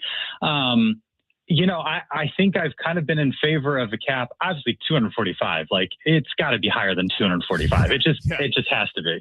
And again, the Padres have been spending, but if they're running up against the cap, like it needs to be higher than that. But I do like the idea that I believe the Players Association floated out about a tax for teams that aren't spending. And so like, if you can make the tax such that teams really like it motivates them to spend, like if the penalties are harsh enough that like you don't want to be below that floor, like I think there's something to that. And then maybe there's a way of adjusting the tax threshold as it currently stands. So I don't know. I'm kind of open, but at this point, like it's so early, and I just know like the season at some point is going to end, hopefully deep into October for us here in San Diego. And at some point, this is going to be all we're talking about. And so while I am curious about some of the finer points, I'm having a tough time really taking the deep dive, because like, how relevant does any of this end up being once like next year rolls around? And I know we're going to spend so much time and energy on it that like, hey, there's actual baseball games on. I'm sitting here. We're about to go live on the On Fire podcast. I'm sure this stuff will come up. I'm sure we're going to talk about it. And again, I find some of these points interesting. But here on May 28th, like, are any of these things going to be what does or doesn't determine whether or not we have a season? It's really hard to tell, but I'm glad that they're talking. I find some of these ideas kind of interesting. I think the revenue share possibility, or at least who knows if it's even a possibility, but that the owners who put it out there that, they pool the local revenue and share that. Obviously in San Diego, that would be beneficiary. Obviously a couple hours up the road, they would not want that to be the case, but interesting things to discuss and think about in the next, hopefully like 9 months or so. Yes. Hopefully we're talking about, again, deep into October, and then can deal with all that. Darnay, thank you so much, man, for jumping on Fire podcast with him, Todd Strain, Derek Togerson. You guys said you're going live here in a little bit. Yeah, a little around three, Derek Togerson and I, and yeah, same stuff I'm sure you're talking about. What is going on with this offense? How do we sort it out? What's happening with Machado and Merrill and Tatis and company? So we'll be live around 3. Awesome. Thank you, Darnay. Appreciate it, man. Go check out the On Fire podcast. Coming up next, Schaefer and Sliwa. They bailed on me, but guess what? We might have a few replacement guests that are coming on live from the golf course. That's on the other side, going long. San Diego Sports 760 live on the iHeartRadio app.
John Schaefer and Alan Sliwa, they're at Novo Brazil, I believe. Novo Brazil. Bailing on the crossover. But guess what? We have replacement guests. You heard him earlier. Ben Fletcher. You all know and love him. And Travis Dale. Travis Dale How we doing? has worked his way back over from, were you at the 12th hole? We're at the 12th hole, yeah. And then Fletch over here asked for a ride back to hole 12, and then I got over to hole number 1 where you guys are set up on the first tee box. Yeah. And then Ben said, yeah, I'm going home. So First I said, let's have a burger. oh yeah, which I did. I did have a burger. Was amazing at Finn's. Yeah. And then I said, do you want to jump on with Sammy? And you said yes. Yes. And then Yeah. we took over the show. How- And we're much better looking than Alan and John. Well, thank you. You guys are much better looking. Yeah. Come on now. I appreciate that. Alan's always got the hoodie coming in. You know, John always has like a bunch of luggage with him. He sets up in the studio. Why does he carry so many items? Vegan food takes up a lot Vegan of space. food, yes. Vegans are always, we love John Schaefer, but vegans are always a lot of work trying to figure out where we're going to go to eat with them. You know what I mean? Yeah. I don't hang out with them. Yeah. How are you swinging him today?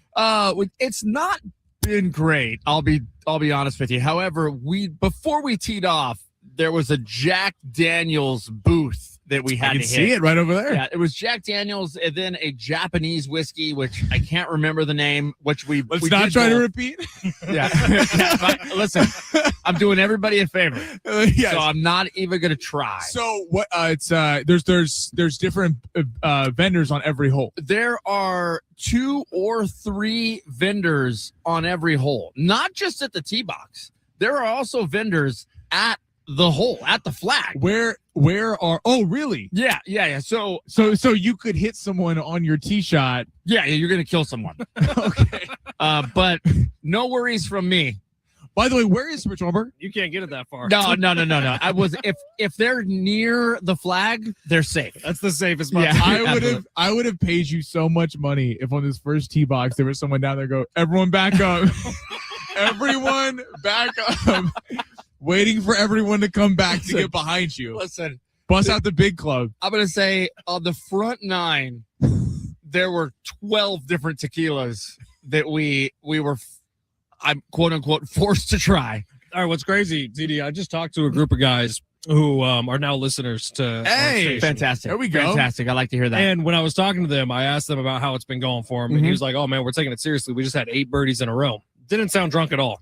So no one's forcing you to have any of these. Yeah. Wait, See, hold on. I think what's happening, That TD, seems impossible. are you counting your score right now? I have no idea if we're counting. I don't know. I'll be dead honest with you. I have no idea what we're doing. See, I appreciate that, though, because there's a lot of golf. By the way, everyone's excited to see you. Rich McGuire, let's go, boys. TD Post there we Golf. go. Jay There we go. Silves Thank you, excited, Rich. 913. 913. But see, I appreciate people. Like, I'm not a good enough golfer to be a stickler for the score. I'm like, let's just hit a couple good shots. Let's feel good about where we're at. You know what I mean? Yeah. And everything. We're passing fries this way? Passing fries Okay, across. Turn around right now. What am I? Is Rich one? Oh, a bunny. I don't think the bunny rabbit wants a fry. It might. Okay, well, that could we'll be give it a that could be shot. under animal abuse, Fletch. Throwing. He didn't seem to care. Travis Dale did not just throw a French fry at a bunny. Oh wait, he's checking it out right now, guys. Oh Lord, Oh, have he mercy. took the fry. He took the fry. I don't know. This bunny may have also had tequila. I don't know. Oh, this is the best moment of my life. This is fantastic. Look at I had no idea that rabbits ate fries. Incredible, guys. Turns out Look they at do. that. Hey, science. Look at us. This is unbelievable. TD, I haven't got to talk to you in a while. Yeah. How are you feeling about your Denver Broncos? You know what? I actually feel okay. I would like to see Bo Nix have a great start to the season. Which, you know what? They're kicking things off against your Kansas City That's Chiefs. right, in KC. Yeah, but hopefully without Patrick Mahomes. You know, that's what I'm crossing. Patrick's at OTAs today, talking to the media. I don't like that. Bo Nix is Rooting for limping injury. around. Bo Nix only has one leg, which you know, it should be okay. Should be fine. Dude, he ate the whole French fry. He ate the I'm whole pretty sure fries are good for bunnies. You know what? There are actually animal activist groups that are texting in as we speak About a bunny and a fry? Because we're bunnies. feeding a bunny rabbit? Right. You know what? Bunnies, they're just like us. In what way? They eat fries. They eat fries. Except they wiggle their noses a lot more when they eat. This guy is adorable. So when are we going to go out and play some golf? We didn't get some listeners to go out and play some golf. Yeah, well, you tell me. You pick the day. You get some listeners on board. Let's go. This feels like a Ben Fletcher. Travis is the worst when it comes to making plans to go do things. It's like a day like today. He's like, yeah, sure. Tony's involved. I'm all for it. Neighborhood market association. I have been here since 4:50 a.m. Yeah, days like today. You're That's great. aggressive. But It is. let me tell you this. Yeah, it didn't start till 10:30. If I ever say like, hey, TD, Saturday morning, you and me, let's go out, play some golf. Or hey, let's go to the casino. Or hey, let's go do anything. It's like, nah, I want to stay in bed. We are by a casino. Are you a big gambler? I do like to go gamble. Yeah. What's your game?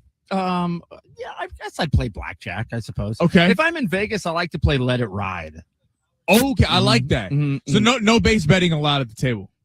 Yeah. No. I strictly no base betting is what the tables I look for. TD's all about getting chipped out.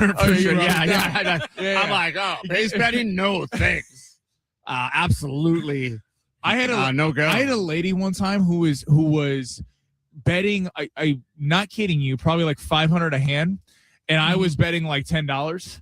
500 yes, a hand. 100%. It was a casino around here betting about 500 a hand, and I bet $10, and I lost a couple times. I was like, damn, and then she just started laughing at me. Because she was unit shaming me for the amount of money that I was putting down on the table. We don't unit shame on San Diego Sports 760 nor on Big Rich TD and Fletch. I think I can add some clarity to this Pam Pan situation here. Okay. TD was talking about the game, let it ride. Sammy was talking about the blackjack strategy, let it ride. Oh, two different things. Got it. Oh, I thought you were talking about blackjack, keeping your money on the table. Well, yeah, that's where the confusion was lying. That was Pam. And there's what the hell is let it? It's like a slot machine. No, it's like poker. It's like poker, but you can throw down 3 bets, and then you can decide. You know what? My hand sucks, so I'm going to take my bet back. It's a version of UTH, Ultimate Texas Hold'em. Okay, all right. Yeah, UTH is what I usually call it, but I didn't know that you would know what that meant, so I didn't say UTH because I thought you would have confused it with a UTI, and we didn't need any amoxicillin. No. YouTube is loving the amount of drinks that TD has consumed. It has been a lot. All right. I mean, considerable amount. Successful day out here on the course. Want to give a thank you to Tony Conja and everyone for having us out here. Keep us on the other side. John Schaefer, Alan Sliwa. They're at Novo, Brazil. Be tuned for all that. Getting into this Padres. The Padres not playing very well. Plus the new potential agreement or lack agreement of with between the owners and the players. We'll be back tomorrow, Fletch and I at 12 o'clock. Stay tuned for all that.